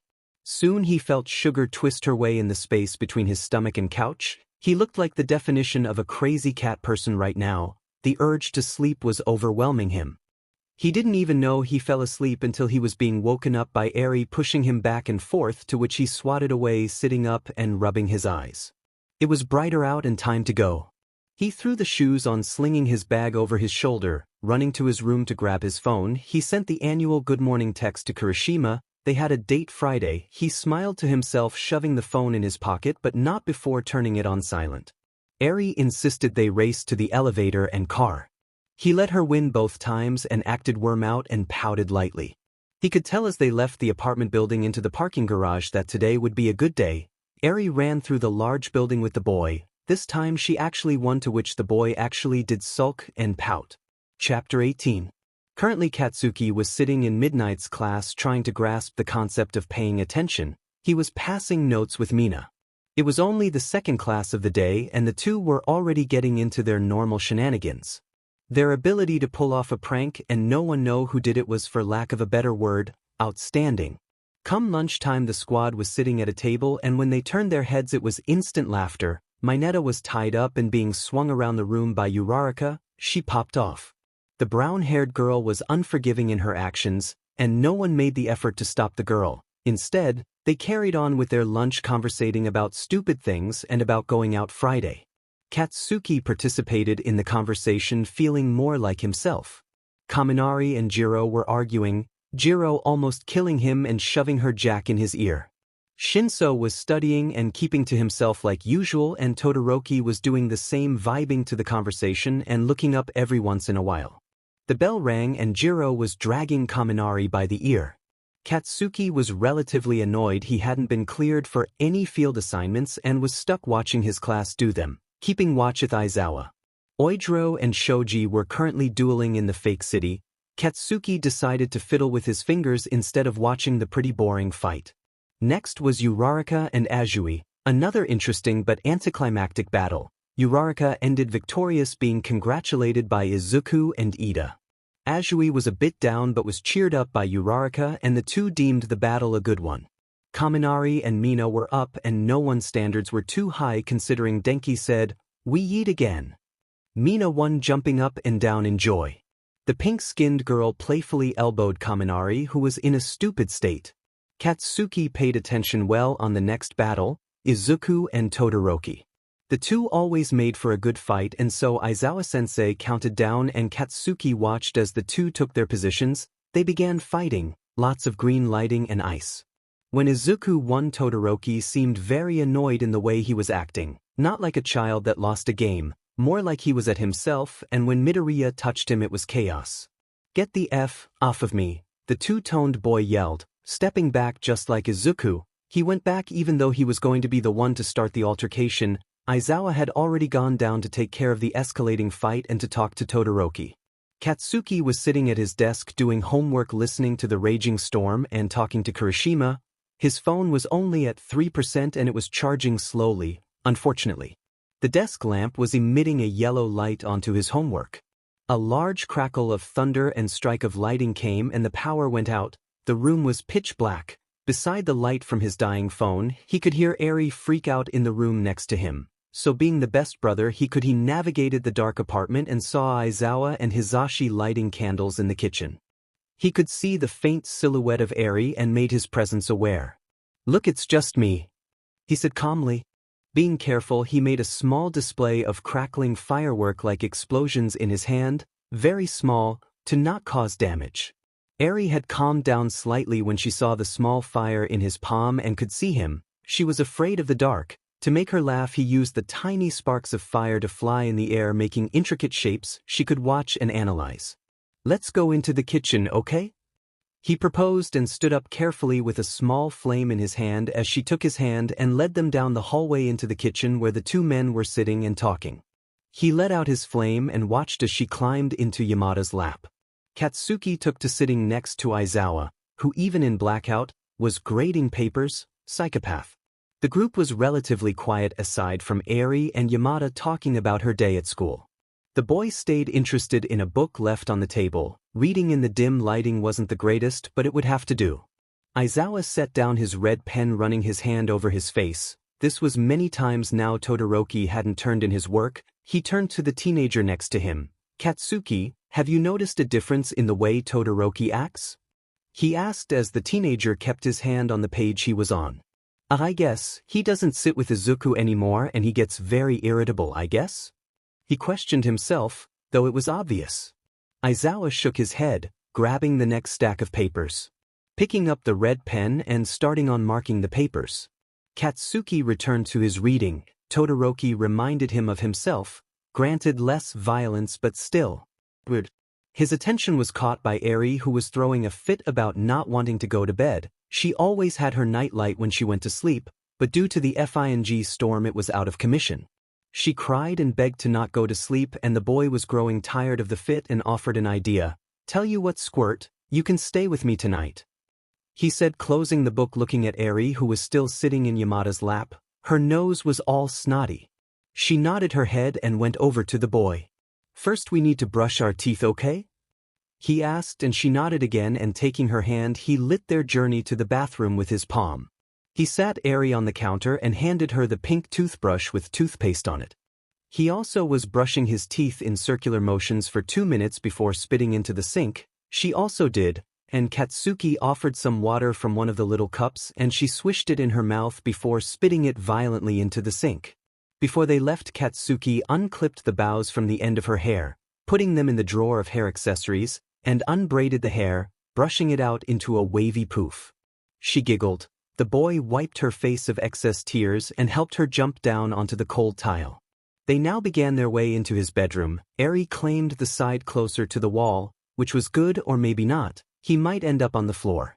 He cleaned up his desk with the small flame still flickering in his hand, and pulled back his covers, which the girl was already hogging.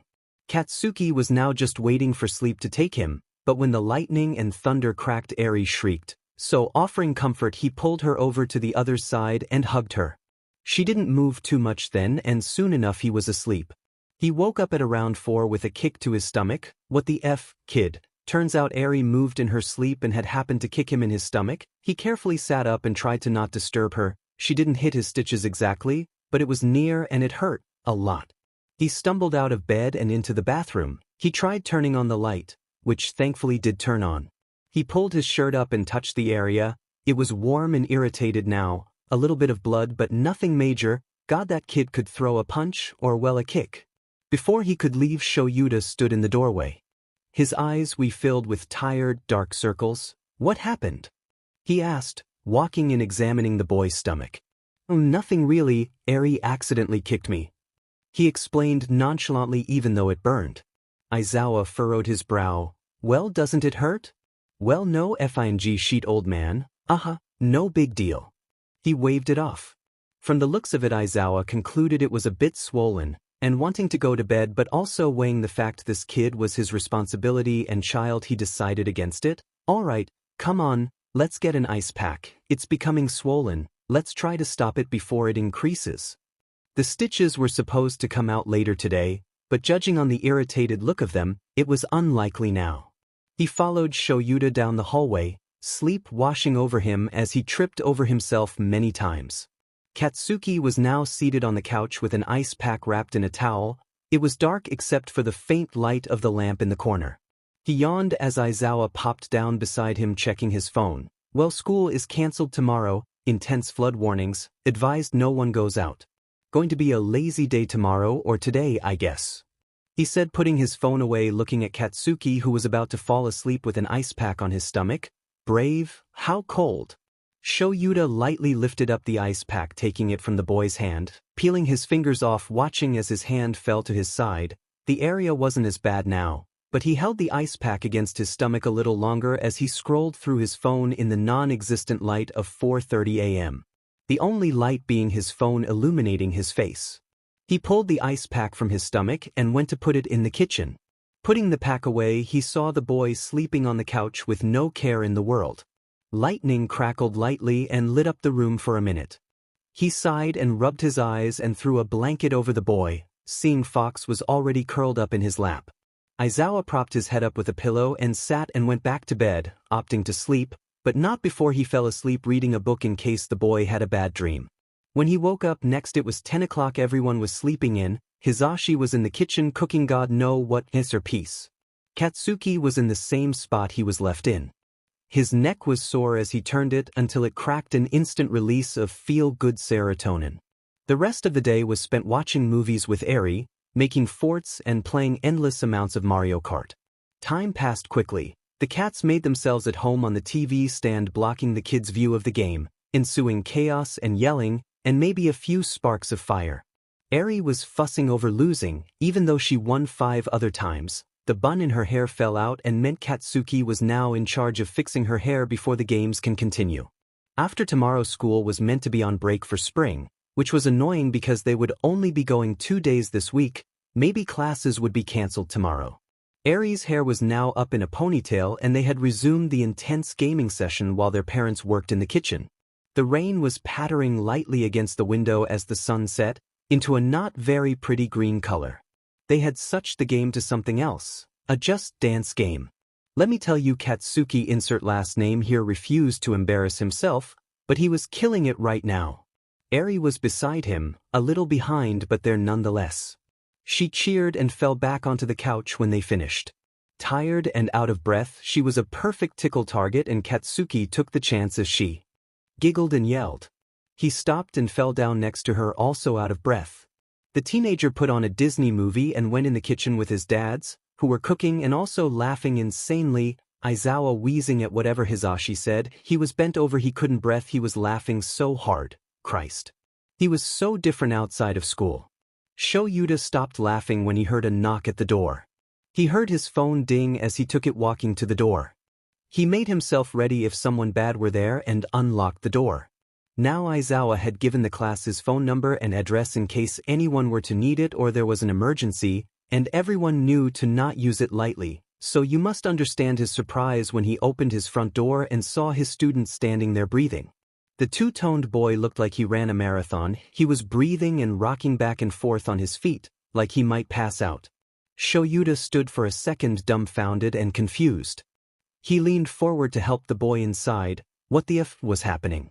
The boy stumbled with every step. Katsuki had taken Eri to her room, deeming this a very serious situation. Todoroki was still gasping for air when Shoyuta helped him sit down on the sofa. Hisashi joined them shortly, holding a towel and blanket for the soaked child. What happened? Aizawa asked, looking the boy over for any injuries. He had his sneaking suspicions. I ran. The boy gasped out, unable to get a hold of his breaths. Hisashi turned to get Todoroki some water. Shoyuta was still kneeling in front of him as his breathing slowly evened out and he became completely dead tired, slumping forward. Shoyuta leaned forward quickly. Okay, hey, stay awake for a bit, alright, what exactly happened? He asked, holding the boy up, but Shoto just stared at him. Hisashi returned, setting the water beside the group and knelt down next to Aizawa, running his hand up and down the boy's soaked arm. He was shivering and cold, no doubt. He leaned into the touch. He seemed so awake but so tired, it was scary and concerning. Aizawa could see the handprint-like shape forming on his student's neck. Jesus Christ. He got up and left the room for a second, leaving Hisashi to talk and maybe conjure something from the teenager.